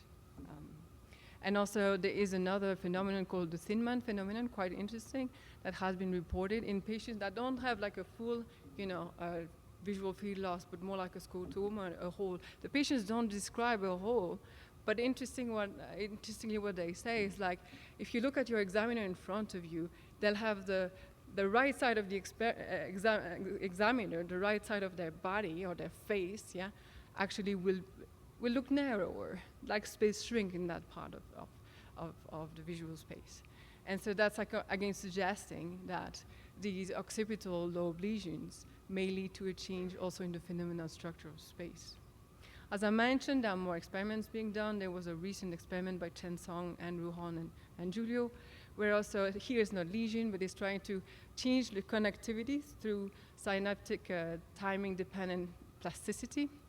And what you do is like you stimulate repetitively some same locations in space, which is going to induce strengthening of connections in between these two different spots. And the prediction of IIT was that after training, for a similar pattern of activity, you should actually have, but different connectivity, same activity, different connectivity, you should have a change in the perception of space. And that's actually what they found. They found that this training actually made space shrink, either if you were testing at the locations you trained, but even like outside of where you trained, space was actually changed. The phenomenal structure of space was changed through a change in connectivity despite no change in activity. So these are kind of interesting predictions because they are counterintuitive, right? And that's also something that makes like the theory even more challenged. If the predictions hold, you get more confidence into it. And in the same line, we actually recently did some work, on another prediction, trying to further start to validate further another counterintuitive prediction of IIT. And that is that consciousness experience can be vividly present when the cerebral cortex is very awake but virtually silent. And again, that's because the experience is a structure and not a function or a process. And that's, again, this counterintuitive notion of information as cause-effect power that it can also be present, and a lot of it, even if the network was ready to fire or silent. So how we actually approached this was with some work in long-term meditators, and I'll just finish my talk with this, this experiment. So basically, the prediction of IIT is that if you had a cortex that is awake, like causally competent, as we call it, yeah? It's ready to fire, there is a lot of cause-effect power that can be there if it's virtually silent. And this experience should actually correspond to a feeling of pure extendedness or pure space, yeah? And so we kind of looked, in the literature and then talked to some meditators about if something like that could have been described. And indeed, there is a special state of consciousness called pure presence that is described by meditators as a vast, vivid luminosity, devoid of object or particular sensory features, without thoughts, and without a perception of the self. And these experiences, very vivid, yeah, but without the typical type of objects, if you wish, that we have in our daily experiences. These experiences have been emphasized in centuries by several contemplative practices. Some descriptions like this one: your own awareness, a vast luminous expanse, clarity inseparable from emptiness, is also the Buddha of unchanging light. Many other quotes. But basically this state, this phenomenology was very important for us to try to characterize more and study, because if you think about it, it provides a stringent test to the neural correlates of subjective experience by revealing consciousness naked. In such a state, meditators are just there, this empty space, vivid empty space. There are no functions being performed, no information being processed, and yes, consciousness is there, it's being without doing to an extreme. And as such, it challenges mainstream functionalist accounts of consciousness as previously discussed. So in the present study, we wanted to assess the neural correlates of pure presence using high-density EEG, HD-EEG, in long-term meditators. So, and then we used within states or within meditation paradigm using delayed report. They cannot report when they are in this deep state, but they emerge from it, they recognize it, and then they signal it to us, and we can actually compare these states, compared to many other conditions and look at their signatures. So what would we expect as a signature? Well, if IIT was right and this kind of phenomenology would correspond to a very awake but vividly silent cortex, you would actually expect minimal amount, very low, quantity of these slow waves I was showing in sleep, actually even maybe more awake than the other states of wakefulness. A very awake brain, very low slow wave activity, very low delta power, but also very low neuronal firing, neuronal activity. Virtually silent cortex would actually be, this kind of very awake but very silent. And of course, with high-density EEG, we cannot look at the neurons. We're actually trying to explore some new ways, to get to there with single-unit recordings. But right now, with high-density EEG, you cannot look at the neurons directly, but you can actually look at a proxy for the neuronal activity, which is gamma power. Has been shown in several studies, in animal studies, that gamma power is actually tightly related to neuronal population firing, yeah? And that when the neurons fire, the EEG local field potential, gamma power will actually follow. We also have done several studies, dream studies, for example, where we could validate, but also in wakefulness, that gamma power in high-density EEG tracks also contents of consciousness. So you can have increased gamma power in the mid-cingulate when you have more thoughts, in the posterior cingulate or precuneus when you have more self, and then fusiform face area, like I mentioned before, for faces, right parietal cortex for places. So each time there's a different content of consciousness, the usual kind of contents we have, not the spatial experience, but the contents in there. There would be increased activity in neuronal firing, but also picked up by EEG gamma power. So the prediction would be then, if actually you have none of these contents there, no thoughts, no self, no objects, gamma power should be low everywhere. And so in order to kind of further test this, we compared the neural course of pure presence to a variety of control states, like mind wandering during meditation. Again, you don't recognize when you mind wander, you emerge from it, and you click, you say, oh, I was mind wandering there. You compare there within meditation. And a lot of other controls like eyes open, eyes closed, watching movie, imagining movie, really trying to pinpoint what is the signature of that state. Yeah? So the main result is here. The best control we have is within meditation, the same cognitive context, comparing pure presence or pure consciousness to mind wandering. And what we see is, as predicted, when you look here, delta to gamma power, there is actually a decrease in brain activity, in broad brain activity, from delta to gamma power. Quite broad, but especially reproducible, especially widespread in the gamma range. And so the neural signature of that state is indeed a very awake brain, but with minimal activity. And it's not only true compared to mind wandering, but also to all the other control conditions we tested. So here in these 15 long-term meditators, you can see pure presence compared to eyes open, eyes closed, active thinking, open presence, watching movie, all the other conditions we tested. So each time you have a white dot, it means there's significant less brain activity in these areas during pure presence compared to the other conditions, seeing that robust signature of a broadband decrease in power, especially consistent in the gamma power and in the back of the brain, but also typically a decrease in delta, very awake but very silent brain. And compared to other meditative states, it's not like a generality that all meditative states would be like this. We captured other phases of meditation that have more rich contents. Like here in a guru yoga practice, you have a phase where you have visualization of a form, repeating a mantra. Only when you have this phenomenology of pure space, like all form disappears, is now only awareness without center or limit, this kind of pure extendedness phenomenology. Only then you can see here the group, average and then the standard deviation. Only then you can see this decrease in activity, the same signature appear. So as a conclusion, this pure presence state, this very special state of being reported by meditators, since centuries, seems indeed to have this signature of a very awake and very silent brain together, as predicted by IIT. Again, more work to be done on this, but these was some examples on how we tried to link the predictions from the theory, starting from phenomenology to the brain, with empirical research. Thank you.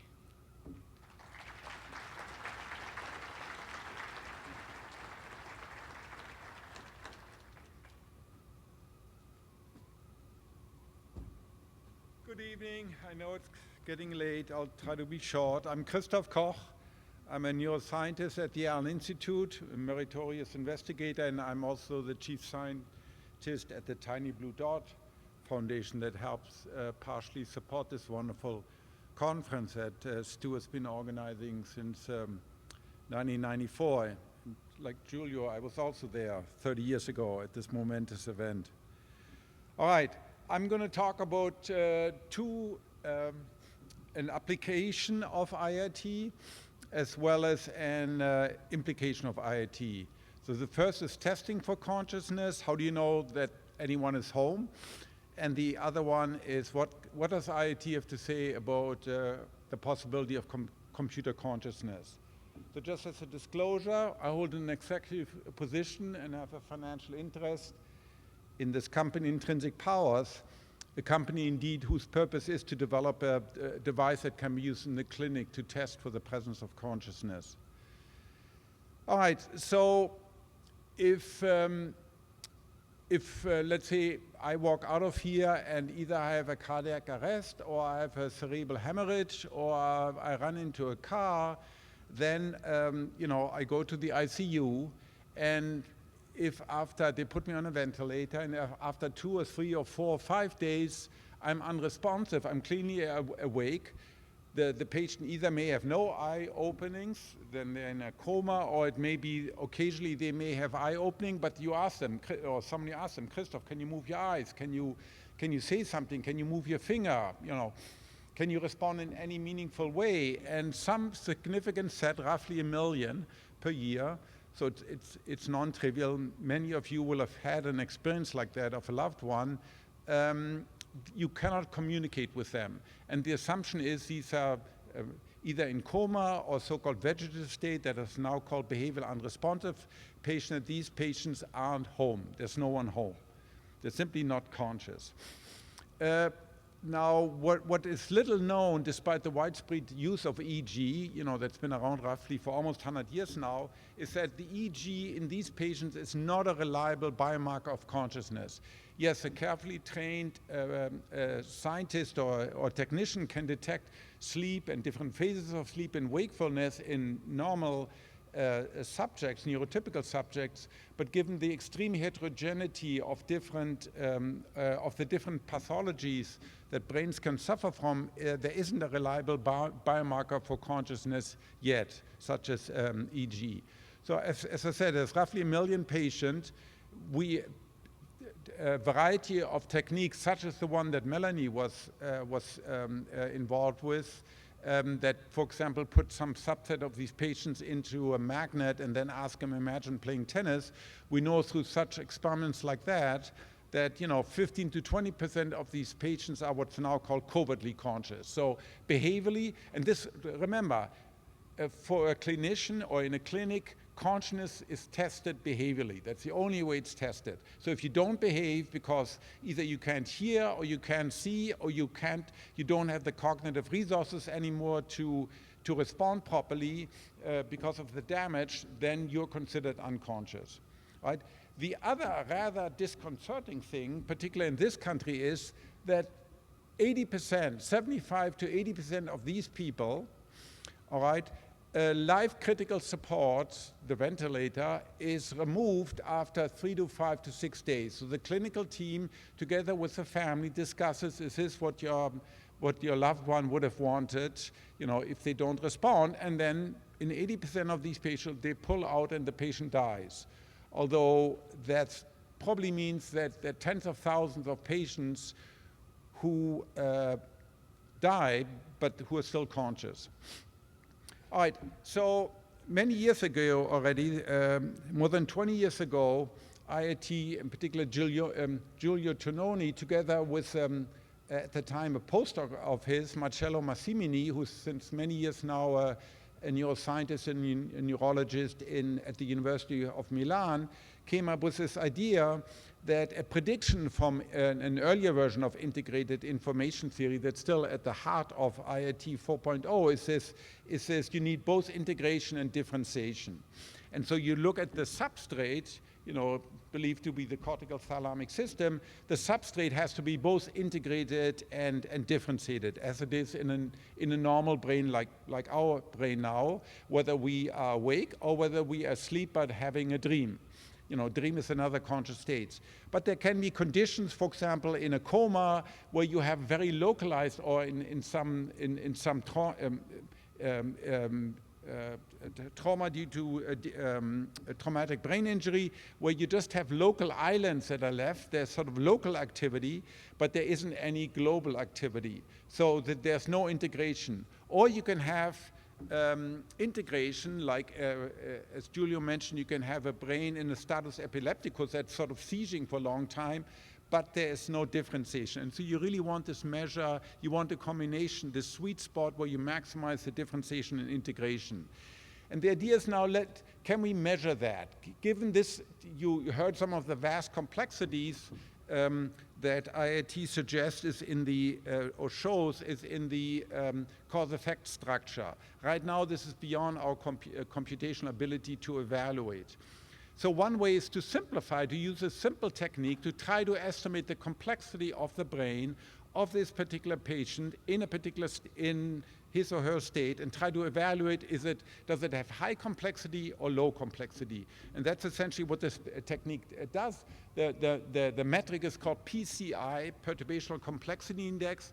It's normalized by the variance, so it always varies between 0 and 1. 0 essentially means no complexity, flat line, sort of an EEG of brain death would be, isoelectric EEG would be 0.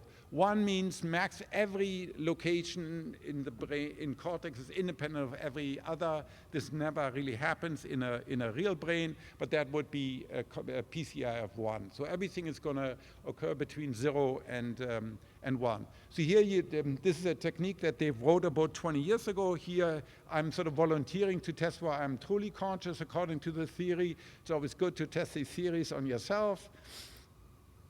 Following the motto of the Royal Society, trust no one. So here you can see a brain that's awake. So the way this technique works, you use a transcranial magnetic stimulation, and essentially sort of a coil, a magnetic coil that via Maxwell's law sort of induces current in the underlying cortex. It's a technique that's been around now for 30 years. So essentially think of it, you knock the brain. Just like you can take a bell and you can take a hammer and you can knock the bell and you can listen to its resonances. Well, here you listen to the resonances by having a high density 64-channel EEG and then measuring the responses in, responding to this knock on the brain. So essentially you think, hello, is anyone there? That's effectively what you're doing. And so here you have the signal trace here is roughly 300 milliseconds. You can look at in row B, you can look at the change in voltage that are picked up by the EEG, and then in C you can see the underlying current generator, so the ricochet around the brain, and here the PCI of in my case was 0.61. So I'm conscious.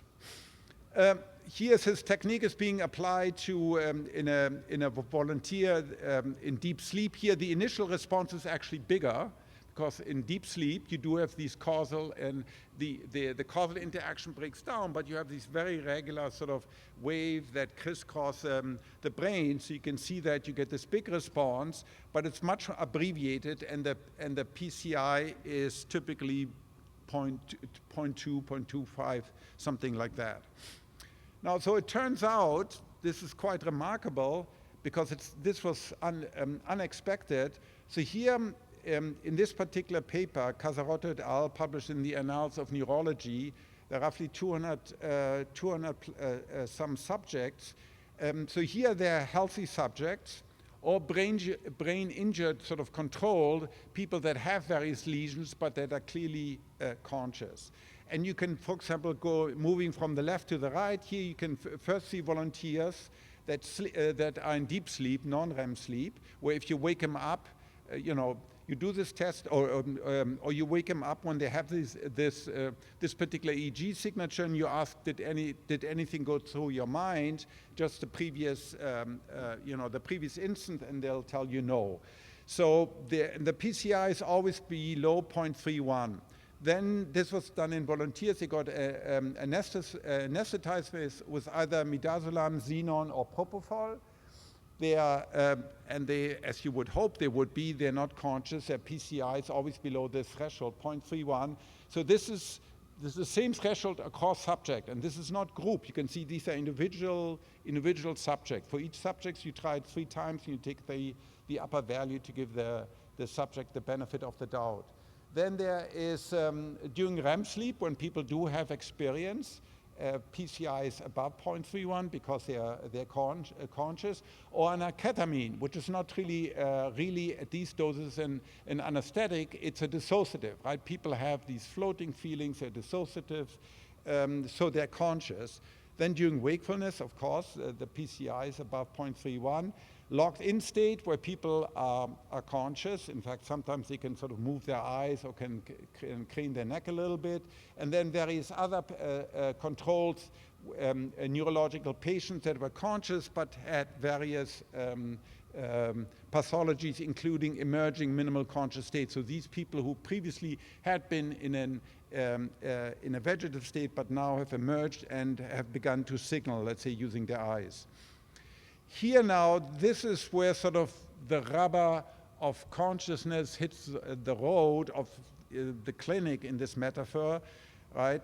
Because here you can see now, this is now the patient group that are much more difficult to ascertain.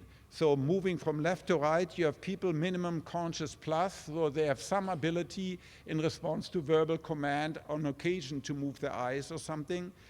Minimal conscious minus, there's some indirect evidence where people will respond, for example, or they will briefly follow a light or something like that. So where there's some suggestion that there might be consciousness, but the patient isn't able to do complex behavior. In this case, the PCI is always above 0.31, so that's in 36 out of 38 patients, so it confirms that. The most challenging patient are these behavioral unresponsive or vegetative state patients, where by all clinical assessment, they're not conscious. In this case, the PCI predicts that 9 out of 43, so as I said, roughly again 20% of these patients are actually conscious. It's interesting, this also has not only diagnostic but also prognostic value, since you can see there are different types of patients. So some patients have a totally, almost a flat response in response to the TMS. They're probably not going to recover. Then there are patients that have at least sort of this on-off shape that at least indicates probably an intact cortical thalamocortical loop, and they're more likely to recover later on. This is what the evidence, the clinical evidence shows. And then, of course, there are patients that are above PCI. Although they are they're behavioral unresponsive, they have a very nice complex response, as complex as the brain response of let's say, of a wakefulness subject. And so the idea is to develop a tool and to get it out into clinic, get it past FDA. This all takes enormous amount of time and money and effort and many, many years of hard work to get such a device actually into the clinic, where every emergency room, every ICU has such a technique where you can routinely measure consciousness, a simple primitive consciousness detector based on integrated information theory. All right, so that's one. Then the second one is a topic that's much in the news over the last 4 years, and it's filled our cultural memes, our movies, our stories. It's about artificial consciousness, which is a very old theme in science fiction, but we now live in a world that we are sharing, and increasingly sharing, with intelligent creatures that are not evolved, that are very different from us. They're engineered, they're designed. And we also have to get ready that in the next 10 years, we're going to share this planet with machines that are at least as intelligent by us using any measure, and ultimately, of course, much more intelligent than us. So what does IIT have to say about it? Well, so how do people address this problem in general? Well, you might remember 2 years ago, right, June 2022, when this broke on the news, Blake Lemoine, this sort of computer programmer who was also a veteran, who was also a priest, who's also he's a rather interesting person. He front page news above the crease that he claimed that Lambda, which was a large language model that Google had worked on the time, was conscious. And he had lots of dialogue with his particular LLMs, and sort of here you can see where Lambda claimed, at least, it was conscious. I'm a person. In fact, Lambda asked it to hire an attorney, and then Lemoine went to attorney, and then there was a whole carousel, and finally Google fired him. Whether that's good, I don't know. Now, I just tried this again.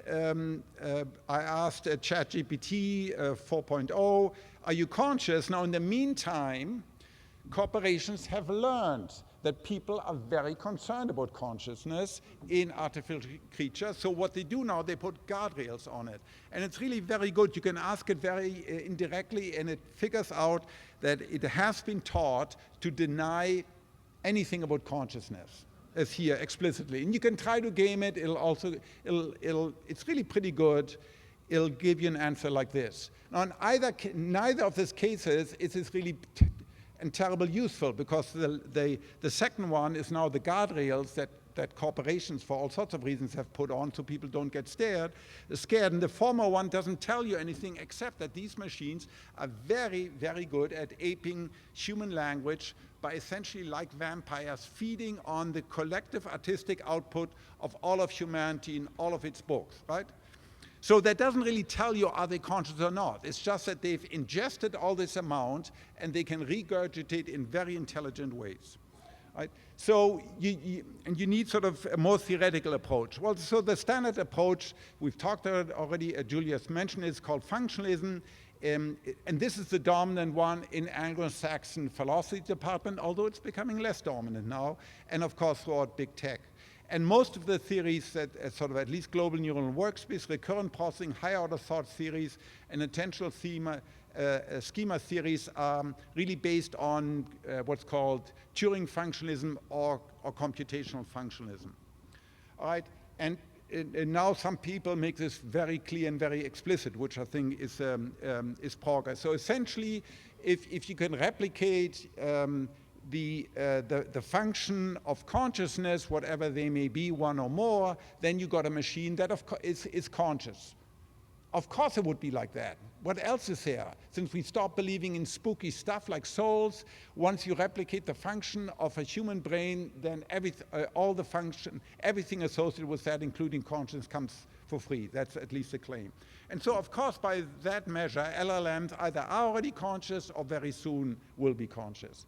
Now, IoT should be at this point no surprise to you, takes a radical different approach, a structural approach, because as Giulio keeps on emphasizing, consciousness is not a computation, it's not a process, it's not a function. All right?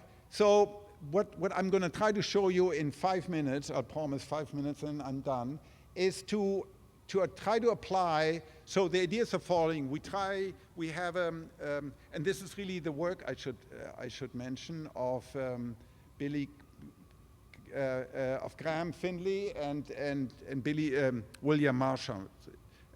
Beautiful work, very hard mathematical proof that I'm not going to show. This paper will be online soon. Unfortunately, it's not online tonight. So the idea is I'll show you a simple example of a 4 units. And now, this is all within IoT. There are 4 units, just like 4 neurons or 4 transistors. They perform a particular logical function. All right? This is the target system that I'm trying to simulate, because right now we can't do this with a human brain with its 10 to the 11 components. So let's take 4 units. They perform a particular function. Over here, I'm going to simulate now a computer that consists out of 131 computers that can fully simulate this target unit called PQRS. There are 4 gates, PQRS. And so functionally, they're totally equivalent. You can simulate this target unit using this computer. But then you can show phenomenologically, according to IT, the cause-effect structure is very, very different. In other words, the conscious experience associated with PQRS in that unit is very different from what the computer experiences. Then you can show that there's no, so IoT is very general. It says you have to look at, in order to look at the cause-effect structure, and to compute the integrated information, you have to look at all possible grouping of all possible combination, these 2 units or these 3 units, or you can black box them where you combine micro units into macro units across all possible time, and this is called black boxing. And you can show that on a no black boxing of this computer into macro units, will there ever be an equivalent cause-effect structure? And then you can show by induction that in principle the same argument applies when you go from 4-bit to indefinite bits, 1,000,000 bits or trillion bits. It's relatively easy to generalize.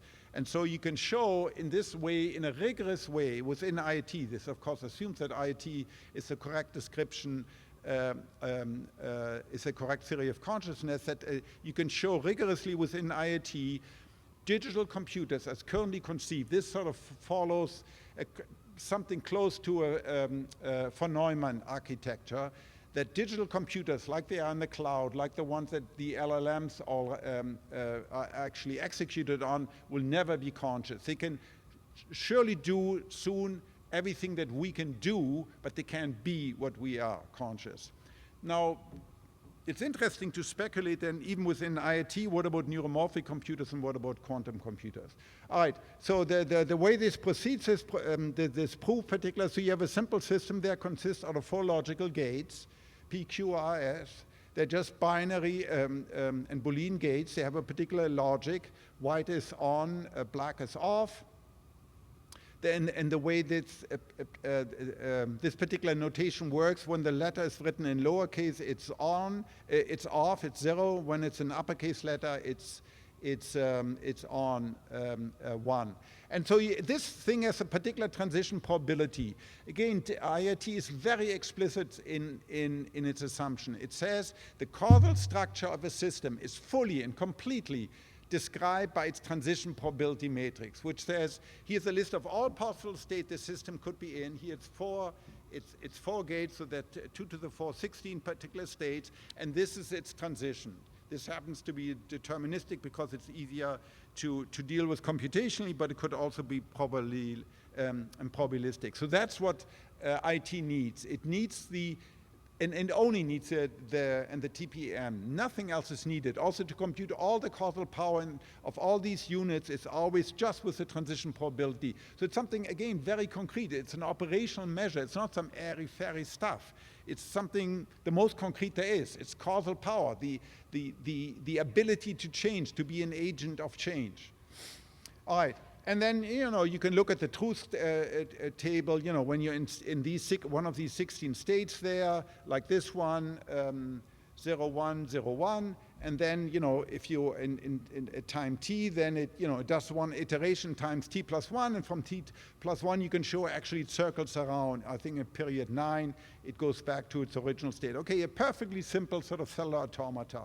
Nothing to see here that's particular fancy. Now you can unfold it, just like Matteo showed you before. Same thing, you're looking at all the various distinctions and relations among the distinction of this.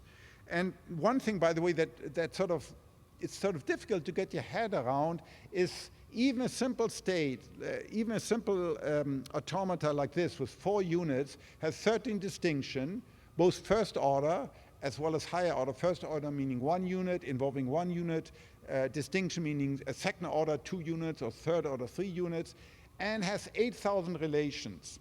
Right? So the number of relations, so all the relations due to all to the overlapping distinction, scales as 2 to the 2 to the n. So it's a power set of a power set. So this is very, very large. So even for something like 10, you get 2 to the 2 to the 10, that's 2 to the 1,000. That's already more than all the atoms in the entire universe. So it shows you the vast power of causal powers if properly analyzed with the right qualioscope, as we call it. All right, so now you can derive a specific little computer. This computer, it's obviously only on paper, but it's perfectly mathematically specified. You can write down all the transition for all these gates. It has 131 units. It's on the left, you can see the program, so that sort of instantiates the logic of the particular target unit, PQRS. And if you replace those gates with some other logic, you have to reprogram you have to reset those switches in the program. It's a sort of, it's called a Harvard architecture. It's somewhat more general than the von Neumann or Princeton computer architecture, derived in during the war, 43, 44. It has a clock there on the lower left. It has registers, and it has a central processing unit, a processing unit where it all comes together. Now you can show mathematically that this simulates 100% accurately, indefinitely, for as long as you have time, the PQR. So functionally, you can't tell the difference, whether you have the original PQRS or you have this 4-bit computer, they do exactly the same. All right? Now, however, if you look at the causal structure of it, you try to unfold it, what you see, the computer as a whole has 0 phi, no integrated information. Why? Well, because there's a bunch of feed-forward structures. So, for example, the clock is only feed-forward. The registers on the left there that carry the program, they only feed-forward. So and any feed-forward part really doesn't interact causally. There's no recurrency there. So the computer as a whole has no causal structure. Now you can look at individual components like those 4 there, or you can look at the individual components there in the program. Each of those components is a little complex, has a tiny itsy bits of causal power. So actually, if you look at the, if you do the causal power analysis of this, it actually has 17 tiny, tiny little complexes, but because they only consist out of 5 gates or 9 gates in the case of the clock, they have very little phi, it's 2, and they're only a very small number of distinction, 5 or 10 respectively, compared to the vast number of distinction, particular relation.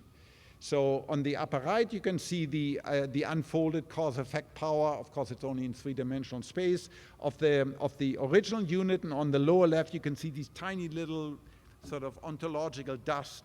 It's the way we talk about it, you know, of these tiny little units of the computer. So they're very, although functionally, and this is important because it so profoundly goes against any argument, our intuition that if two things are functionally equivalent, well, they must be identical. Well, they're not. If you look actually under the hood, this is what IT says. Consciousness is not about function, so that also means there won't be a simple Turing test for consciousness. Turing test doesn't test for consciousness, Turing test tests for function like intelligence. So IT says, no, you have to look under the hood, you have to open the computer and look at the level of the CPU and to look at because that's where the rubber hits the road, right? That's where the electric charge moves around, gets shunted or amplified by the transistor. That's where you have to look at that level in order to compute the causal power of this particular CPU. All right, so now you can show, I'm not going to show it to you, you can show that and so this is really the hard work that Billy and Graham did, to show doing exhaustively grouping subset of these various components.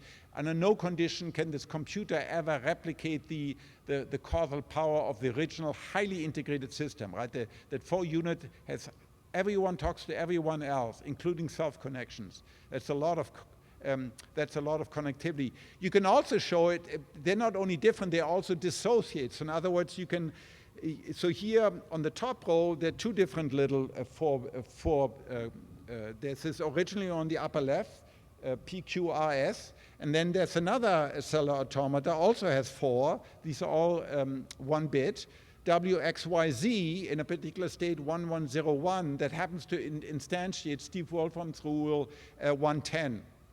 And you can show they have very different phenomenology, they have different causal powers, but if you simulate them on this computer, because the computer I showed you with 131 components, the 4-bit can simulate any possible 4-bit cellular automata, so it can simulate both of them.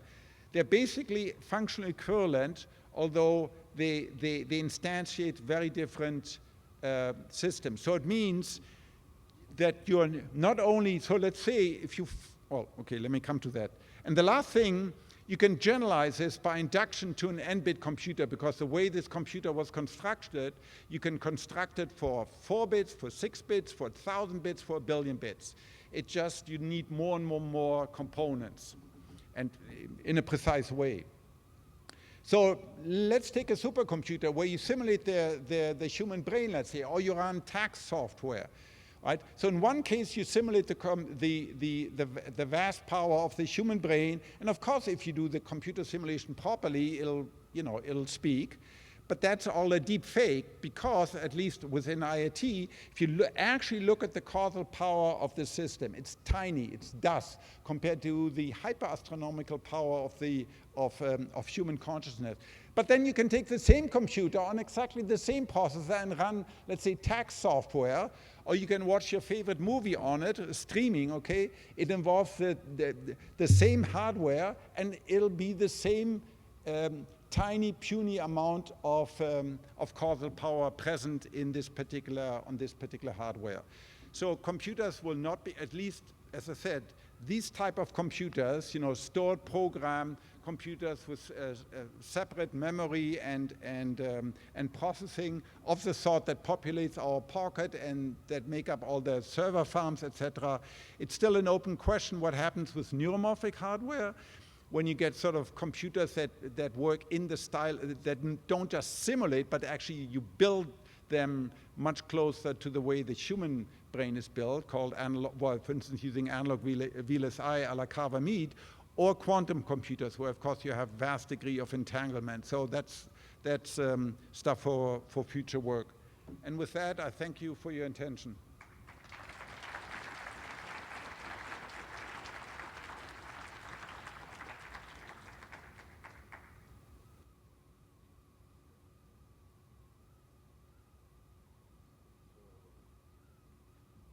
Okay, so I think Stuart Hammer have prepared some questions, so please go ahead. Yeah, you want a Christof? Speaking of, thank you. Speaking of looking under the hood, Christof, if you look inside the neuron, you find microtubules with information processing at kilohertz, megahertz, gigahertz, and terahertz. And so if you're looking for a dense three-dimensional network, there it is. And it's also at multiple scales. And one of the issues with IIT is that it seems that it's only at fairly slow scales. But the relevant point here is that in your PCI, when you zap the brain with the TMS and get like a reverberation and a spread, that could be mediated by the microtubules, including some of these faster frequencies, which we can now measure from the scalp thanks to Honorbond's DDG, dodecanogram. And there'll be a simple version you can test starting Wednesday over in the exhibit area. So the point of all this is that I want to make a bet with you that we're going to, let me back up, we're going to be testing this megahertz DDG on patients at 2 hospitals in Bangalore, India over the summer, and in patients who are comatose and also patients going under anesthesia. So I'll bet you dinner a year or so from now that DDG and megahertz EEG or DDG will be a better indicator of consciousness than PCI. I've learned the hard way not to accept bets.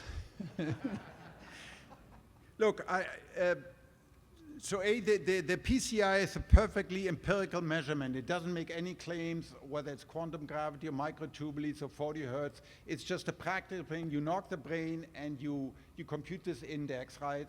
So that it doesn't make any specific any specific assumption about the underlying biophysics, except that it somehow represents.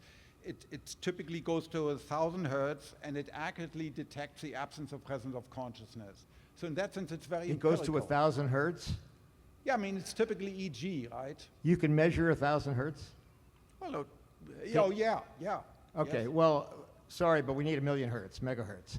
And that's what we can do with the DDG. So the point is that this might be better without zapping the brain with anything, a TMS or ultrasound or anything, just detecting. So that's my claim and my And this is request. I mean, the nice thing about it, Stu, this is an entirely empirical question that we can resolve, right? Sooner or later, and we'll know the answer. Okay. Over here too. Yeah, another question for Christof about the last model, where you have exactly the same function, seems to imply that free will doesn't exist, because consciousness, the sense of being conscious, cannot have an added effect that the simulated computer wouldn't have, because they have exactly the same function. So, yeah, what's your perspective on that? Well, Giulio, do you want to say something about free will? No, I mean, the answer is within IIT, you actually have free will. Me too. The hand just went up. Whoa.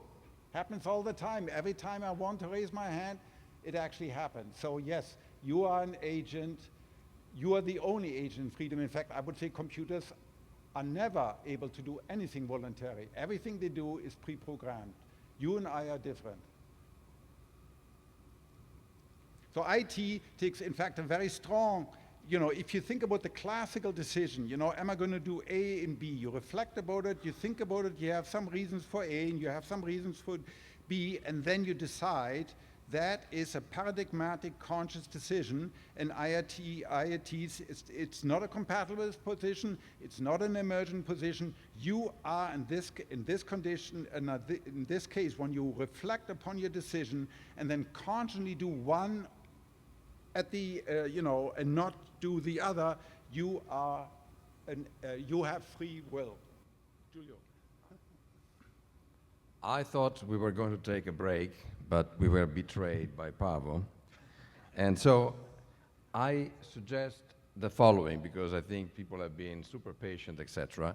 And I want to make sure we get into the discussion with a few questions that we still want to address after I give a mini summary and introduction to the general discussion, including what Christof just mentioned.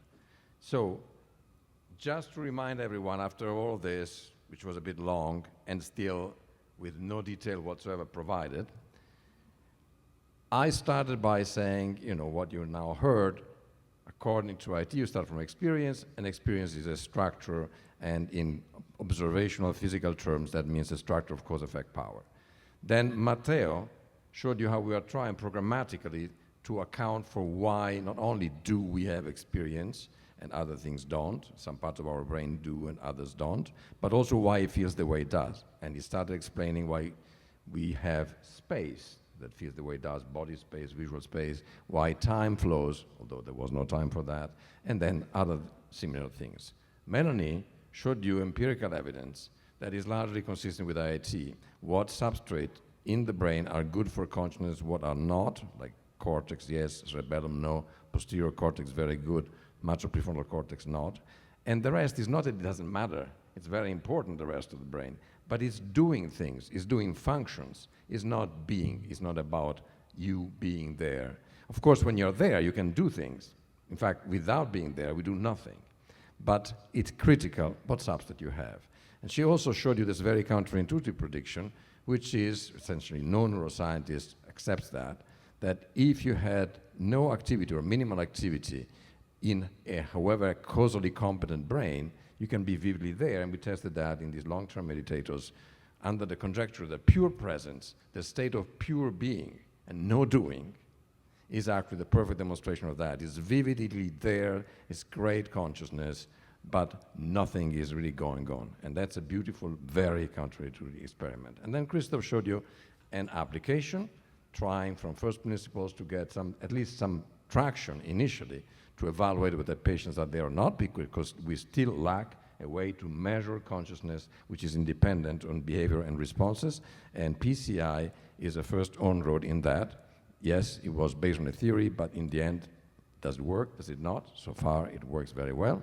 And he finished with what I personally consider to be a critical challenge, a truly existential challenge of our time, which is, if functionalism and computationalism that are dominant are right, then the machines that are there now, the large language models, etc., either are, you'll never get people to tell you whether they think they are really there, or are getting there, or will be conscious. Why not? After all, if consciousness is a set of function and computation, they do that better than we do. Or, as IIT says, if IIT is right, these things are pure tools. They can do everything we do or better than we do, and they actually are and will. But there will be nothing it is like to be them. They are pure ontological dust, so nothing at all, okay? So it's not a trivial thing, and it leads to a complete dissociation between consciousness and intelligence.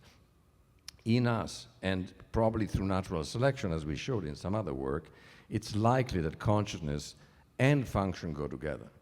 So the smarter you are, because you can do all kinds of things, the more conscious you are usually, and we sort of understand why. But that doesn't have to be the case. A computer could be super intelligent and not conscious at all. That's what we showed. Or you could be an organoid and be very conscious and do nothing, be very stupid. And in fact, I just want to point out that most of our patients, where we are trying to look for consciousness where they are unresponsive, intelligence is not what you find there. What you find is consciousness. It's a lot of being with very little doing. So this is now to get to the questions. Christof mentioned that another of the consequences of IIT, if IIT is right, and I will not go into this at all, we do have true free will. This is another thing that almost everybody denies.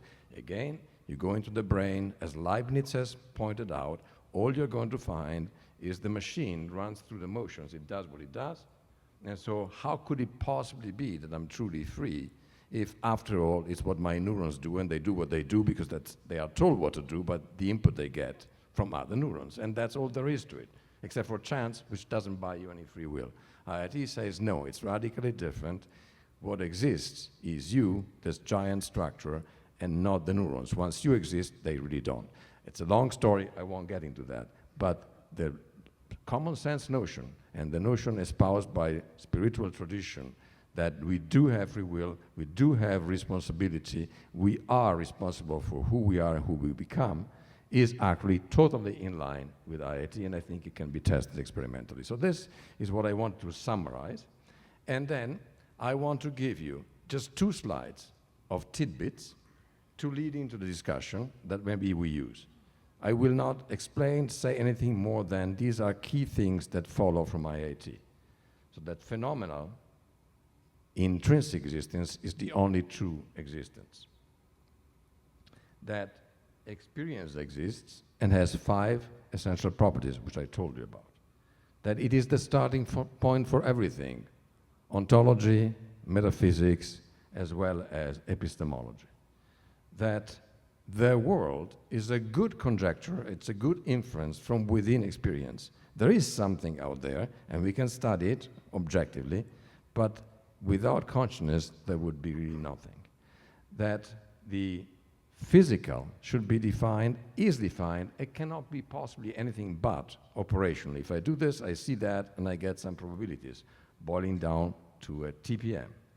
And then that what needs to be explained, this is often misunderstood, in fact, usually ignored, is the subjective. You want a theory of consciousness, we want to understand consciousness, which I think everybody in this conference wants, we need to explain the subjective, why it's there or not, why does it feel the way it does, not just what we do, can we detect something or not. You need to explain the subjective in objective terms. We call this in another paper the fallacy of misplaced objectivity. You want to objective about the subjective.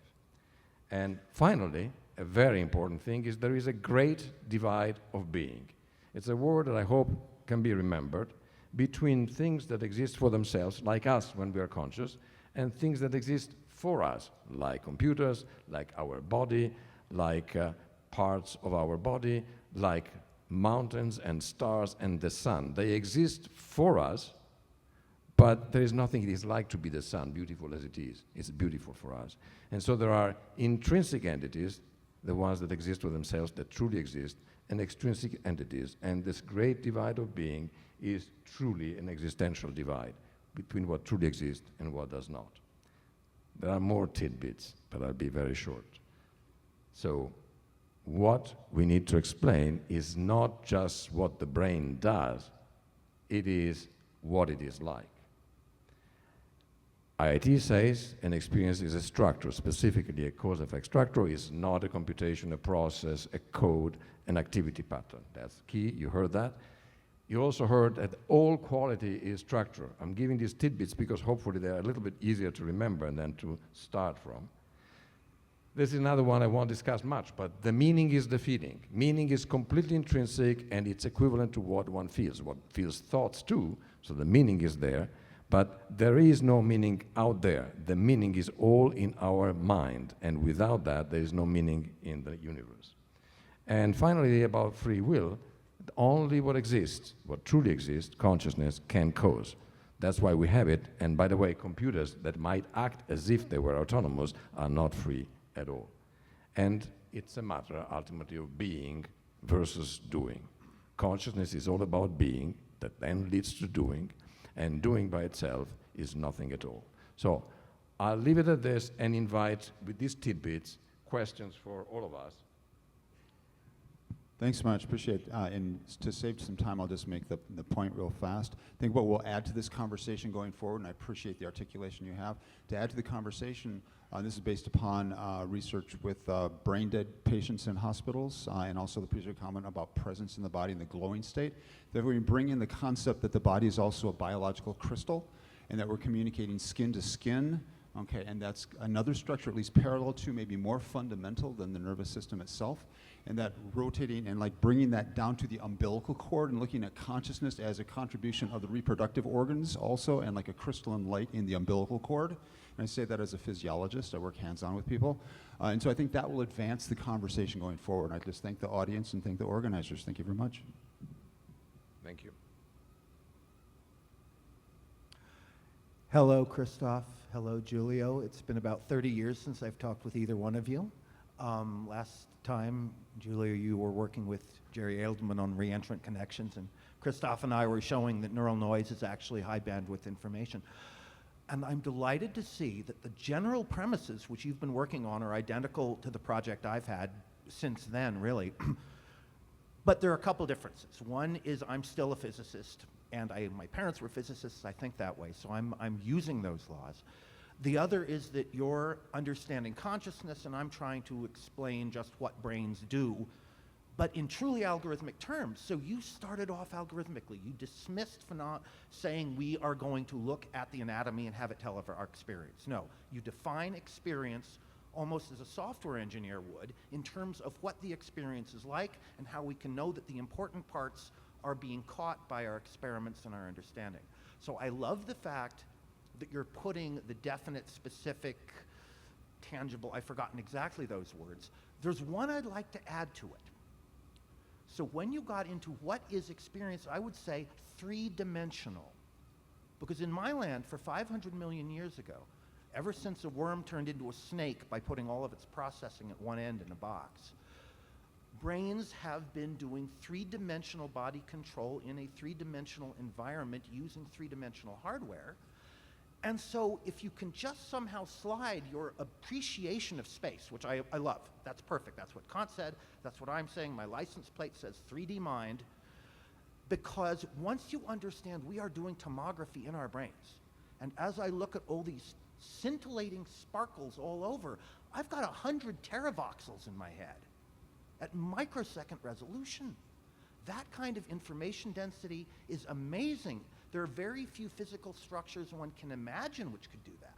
So if you merely slid space from an investigation of people's experience into a premise, then you could also throw away the discrete computational units, and you could, like neurons, and you could just look at differential equations in 3 space. You could notice that the resolution we need requires microtubules and megahertz at least.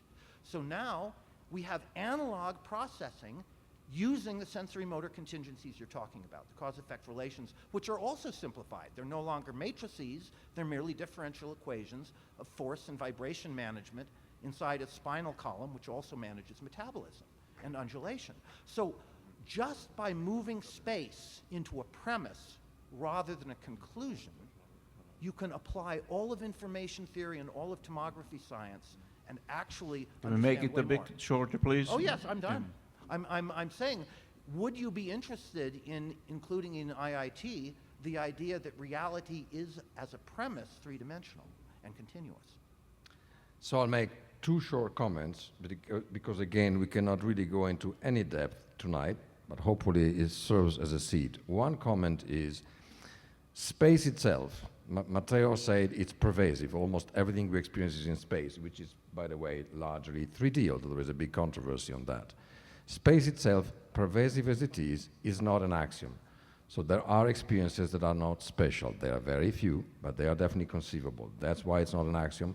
There's a longer story there, but to give you a sense, for instance, you could have an experience of pure smell, and that wouldn't necessarily have to have anything special about it, and yet you can conceive of it as an experience. There's much more to be said, but that's why space is a fundamental quality of our experience as human beings, and probably most mammals and other animals too, but it is not an axiom. It's not a necessary property of all existence, of all true existence. The second comment is relevant also to what Stu said before, and again, this is a whole set of papers that will not be discussed today, but a key aspect of IIT, again, is, as Christof mentioned, finding what are the units and the updates at which we should examine a system and so unfold its structure.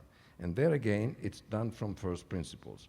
So in principle, in the brain, it could be neurons, it could be bigger mini columns, it could be synapses, it could be molecules, it could be microtubules, it could be something down to the quantum level. All of this is absolutely not ruled out by IIT per se. IIT has no particular enmity or sympathy for any particular grain. It is by first principles, whatever grain maximizes phi, maximizes cause-effect power. That is from the principles of the theory, which I, again, did not get into. And so it is actually a fertile ground for experimental tests to go into the brain and see whether indeed the unit that matter for our consciousness, there are experiments one can do about that, they are not trivial, but they can be done, are indeed the one that maximizes cause-effect power. If they aren't, then IIT has a big problem. So those are 2 comments. Let's go to the next question. I would like to also invite the other speakers if there are some more questions for that. But I have no idea who is still around. I only see luminous expanse, and that's all there is. Okay. You want to come up? Yes. Christof? Yes. Okay. Next question. Thank you for these wonderful presentations. This is fascinating, and I'm very impressed with how IIT is dealing with the differences in the causality and the structures that make up what consciousness is. Ostensibly, that's what you're going for, and I understand that there's something like it is like to be me, but there's not something it is like to be a causal structure in my brain. And so what I'd like to know is how you're dealing with the global causality and the global intrinsic unity of the entire conscious system. How do you get to that from a bunch of disparate structures that are organized and integrated together? Okay, thanks. I'll make again one comment about this, which is sometimes you may, read the papers or listen a little bit to what is presented and saying, oh, okay, IIT says that an experience corresponds to a cause-effect structure, a very rich one, by the way, an extraordinarily rich one, supported by a certain kind of subset. Okay. And then a natural question to ask, which is partly related to what you said, is, but why would this thing, this cause-effect structure, be conscious? Okay, yes, maybe it sounds reasonable, maybe it's an interesting thing, better than some other suggestion, but why would it be conscious? And so what I want to emphasize again is to say that the cause-effect structure is not something we go out and find and then say, oh, maybe this thing could be conscious because I sort of like it. It is, how is consciousness, how is every experience? And the claim, which I didn't go into, is every experience has these 5 essential properties. It exists, it's the only thing that truly exists, those 5 properties. Can we translate in terms of objective terms that we can operationalize, and that's cause-effect power? Yes, and if you do that, it turns out that the only thing that could account for, explain, experience, is something that has those properties. And then we go and test it and see, is it true that in the brain, it is that part of the brain that has a subtlety such that unfolded, it would give that cause-effect structure that actually supports consciousness. If that's there, you're conscious. If that's not there, you're not. And these are the tests that you heard from Melanie and also Christof afterwards. So the approach is really phenomenology first, explain what truly exists, consciousness, in terms of what we can play around with. Thank you. Thanks. Great presentations. Melanie had a slide about a case study, and there was a person who had damage or completely destroyed right occipital lobe, and this person perceived that there was less space that they were able to perceive now than previously. And I've also read about various neuropsychology cases where people completely neglect, due to brain damage, 1/2 of their visual field. So they might eat only the left half of their plate and maybe only do the left half of their face, do the makeup on the left half of their face.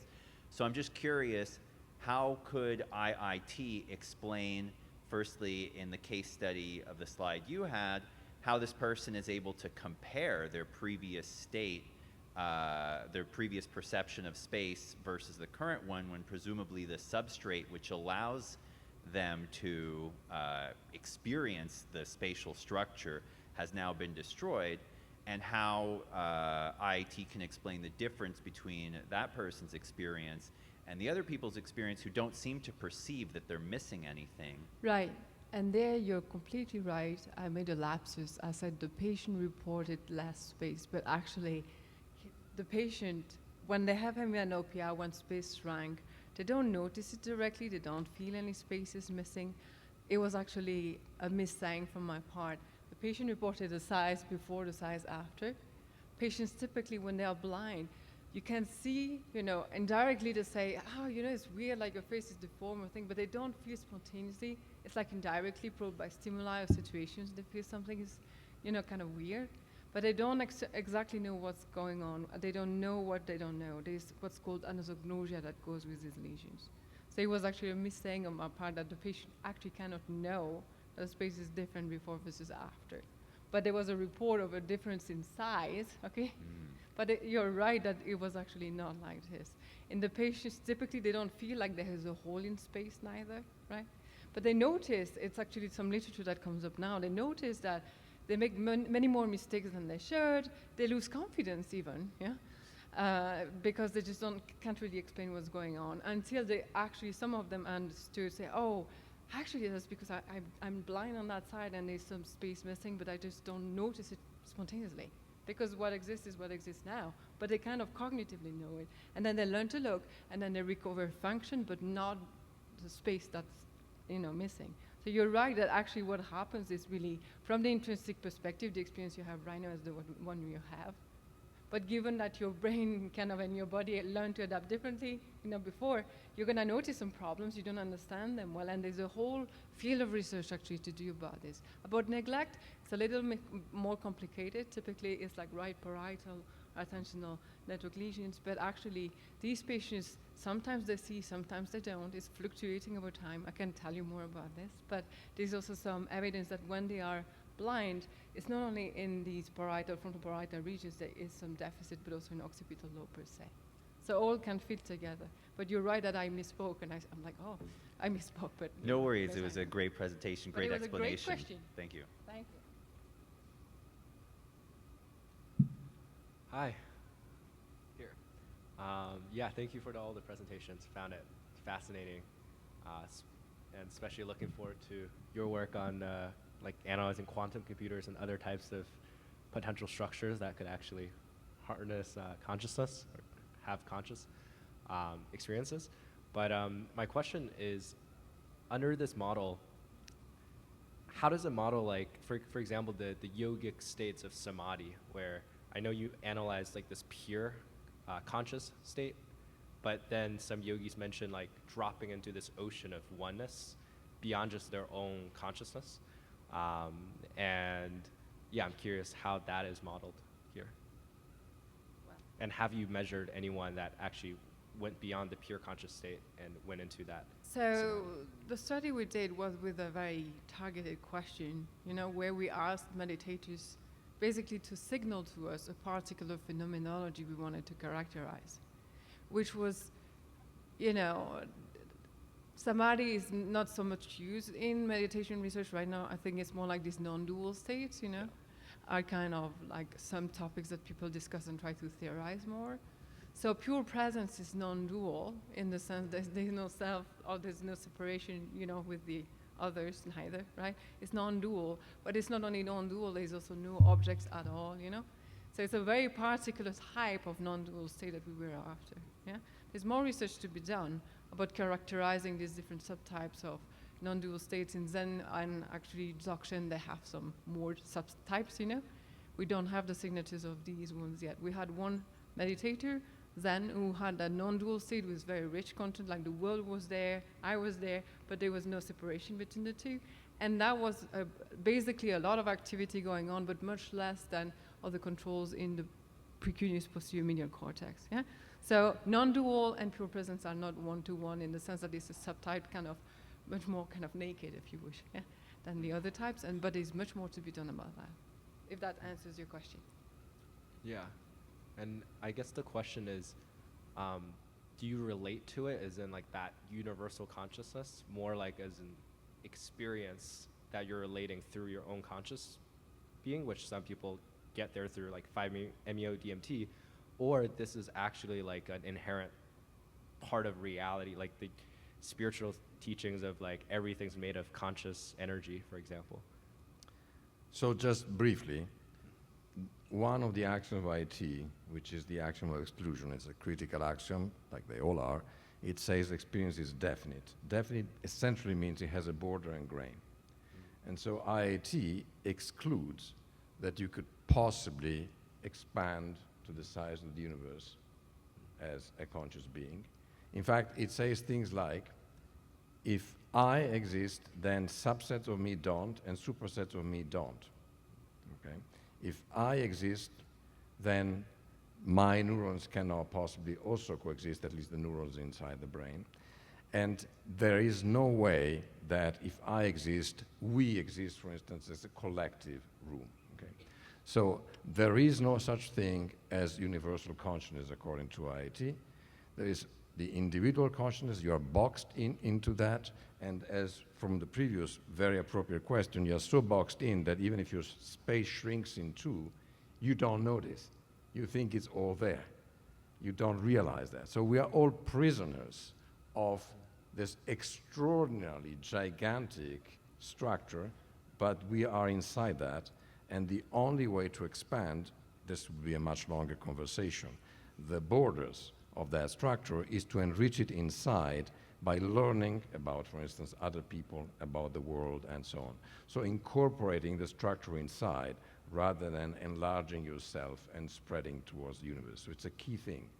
And oceanic boundedlessness, whether you get it with 5-MeO DMT or you get it through some very special meditation practices, it's probably a state of bliss in which you feel the unity with nature. But if IAT is right, there too, you are always within your little ship, which, however, inside is richer than the entire universe. That said, there should be a physical explanation for why someone feels like that versus something else, right, in the brain. Like, yeah. And there are some experiments, for example, using TMS-EG with psilocybin, relating these oceanic boundlessness, blissful feelings to decrease activity again in posterior cortex. So there is an empirical research question to be addressed, yeah, about like physical, why you feel like this, which is our agenda of like explaining why it feels the way it does. But then the implications, the inferences, yeah, about collective consciousness and all that, that's where we refer to the best explanation about our experience in the brain that IIT can provide as a basis to validate the theory. And once you, as Christof said, once you trust your theory, then you can trust its inferences too, like the ones Giulio mentioned. Okay, next question there. Thank you. So firstly, I want to thank every presenter for taking the time to give us such wonderful presentations. And my question is, as far as I understand, IIT is a fairly philosophical neutral theory.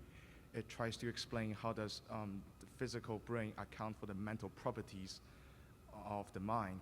My question is, Professor Tononi, do you personally take a philosophical position in regards to the causal relationship between the brain and the mind? Yes, the ontology of IAT, ultimately IAT is about ontology, which is testable empirically. And the ontology is experience first, no argument about that, okay? The rest is conjecture, albeit a very good conjecture. So the last thing IAT should be considered as is any form of dualism, like there is the brain and there is the mind. There is consciousness, and the way to unify nature is not to hope that somehow we find some extra special physical process inside the brain as if the world is all physical in that sense, that would then somehow explain consciousness, is to realize that consciousness tells us what existence truly is, and then we can generalize it to the rest of the so-called universe. That's sort of the position, but much more should be said, much more is said, but it's not yet published. But thank you. Hi, thank you for the talks. So this is a question for you, Giulio, and this is about the overall strategy of IIT, which I really like. I like the strategy of starting from the first-person perspective, identifying these axioms, deriving these postulates, and then using that to define a measure of integrated information, phi. But there's one part of that story that I find really puzzling, and I'm confused as to why you don't go a slightly different direction. So we start from the first-person perspective, identify these axioms, and then you recognize that the axioms by themselves do not uniquely identify a set of postulates, and so you appeal to some additional principles to constrain the content of those postulates, the additional principles being cause-effect, physicalism, and atomism. That's the part that really puzzles me, because for two reasons. Firstly, those two theses are very controversial. many researchers in the foundations of physics are going to reject both atomism and cause-effect physicalism. Atomism if you have universal entanglement, cause-effect physicalism if you believe that the laws of physics are time reversal invariant, causation is time asymmetric, the laws of physics time symmetric. So you're appealing to very controversial principles to constrain the postulates. Instead of doing that, why don't you instead appeal to neurophysiological research into the neural correlates of consciousness to constrain the content of the postulates? Because I was hearing a lot of interesting things in Melanie's talks and Christof's talk that you could use to constrain the contents of the postulates without having to appeal to controversial principles in fundamental physics. Right, so the appeal is not to controversial principles in fundamental physics. The appeals are inference to a good explanation. So IIT is using these auxiliary principles to say, we define things operationally in the physical world, and operationally is all of science. Nothing escapes that. I call it physicalism, but it just means you, as I said, do this, see that. At the end, this is again a longer conversation, even the so-called cause-effect power, which was brought in, as I said, a long time ago as the Eleatic principle, so-called in philosophy, as the marker of being in a physical sense. Even that boils down in IIT to essentially a bunch of numbers, a transition probability matrix. I do this, I see that. I'm not implying that there is causality, some extra thing called causality. I just imply that there is a certain frequency of occurrences of this followed by that. So it's purely probabilistic. Then there is something called the principle of being, which is a sort of underdeveloped part of IIT, that tells you how the change in the probabilities that actually happen because the system necessarily updates itself are going to change the powers. But it's all purely operational. So there is no mysterious causality underneath. What just there is a bunch of observations and manipulations. It's interventional, okay, a little bit a la Judea Pearl, but it's interventional. You do this, you see that reliably, and then you put the probability in, and the probability update themselves based on what happens, and so on and so forth. It's an interesting story to be pursued. There are also, I should say, the postulates are not constrained by that. They use these assumptions simply to be applied. Atomism has not to be understood in a fundamental physics sense. It has to be understood in those are the smallest things that we can observe and manipulate. Okay, that's all it means. It doesn't mean there are atoms in the other sense. Finally, there are other principles, the principle of maximal existence, minimal existence, and of being, that are critical for IIT, but that again is for another time. But thanks again, that's interesting. So, IIT starts from experience, but then you declare that the causal power is physical. But in idealism, for example, the causal power would be mental. Why not just say that IIT is absolutely substrate neutral, and it works just as well in physicalism, in idealism, or if this is a simulation?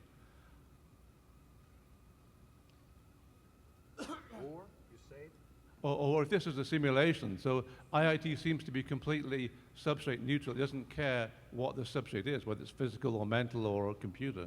So you see, that's again another philosophical conversation about dual aspects, neutral monism, and so on with respect to IIT. IIT takes the existence of experience as the paradigmatic existence. That is the starting point, and so in that sense, it's definitely much closer to idealism. That's what truly exists. The rest is an inference from within consciousness. I want to emphasize that. So there is no sense in which, we say, well, ultimately there is stuff out there called cause-effect power, there is that, and consciousness just reduces to that. Not at all. There is consciousness. It has those 5 properties. Can we explain it operationally? So it's the physical, in a way, that dissolves into this transition probability matrix, which is non-physical ultimately. It just dissolves into a bunch of probabilities rather than the mental in the sense of experience, if that somehow addresses what so the physical could be non-physical. Yeah, the physical dissolves. And the problem is all with the physical. I think, one philosopher has sort of pursued this line a little bit of Strawson in emphasizing the fact that the real problems are with the physical. Now, he's right and wrong at one level. That's where we had our big successes. That's why, from Galileo on, it's because we have been so successful in observing, manipulating the physical out there that we are trying to get consciousness out of it, squeeze consciousness out of the neurons, okay? But in reality, the notion of the physical is the one that is much more iffy than the notion that there is consciousness. Pace, then it. Thank you. Okay, well, first of all, thank you very much again for the presentations. I think that's one of the best explanations we've had for IIT. I think my question may be for Matteo, because it relates to, I'm very warm to all the tidbits that you put up and the approach that we're starting with experience. Now, on the point that experience is simply structure, I think there was a certain weakness in your case. I'm warm to John Searle's idea that what we have to explain about consciousness is unified qualitative subjectivity. We've already had a question on the unified subjectivity bit. I'm interested in the qualitative. We're here in the home of qualia. We know that it's an issue to be dealt with. And in your explanation to reduce our experience, our qualitative experience, down to structure, you seem to first deconstruct our experience into a kind of simplified version of it, and then relate that to structure. But it wouldn't seem that you've really closed the gap between structure and your deconstruction bit and the actual experience that we all have of the world in both space and all its features. Thank you for the question. So, as Giulio mentioned before, the idea that experience can be accounted for by a cause effect structure does not entail that we're trying to reduce experience to a structure. Reduce, of course, is a very important word in philosophy.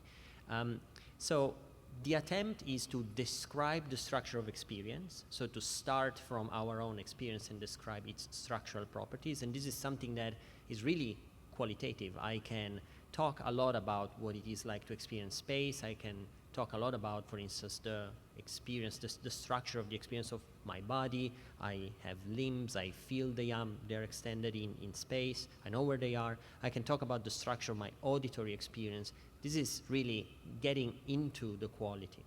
And then what we can do is that we can account for this structure.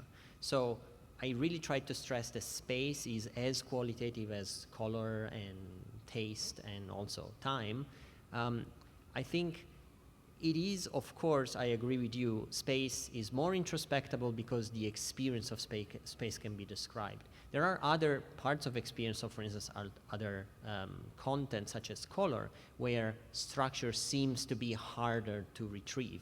But that's actually the most exciting part of IIT to me, is if it's really true that IIT is a good account for consciousness, then we should be able to use structural approaches to explain also color and taste and eventually maybe even pain.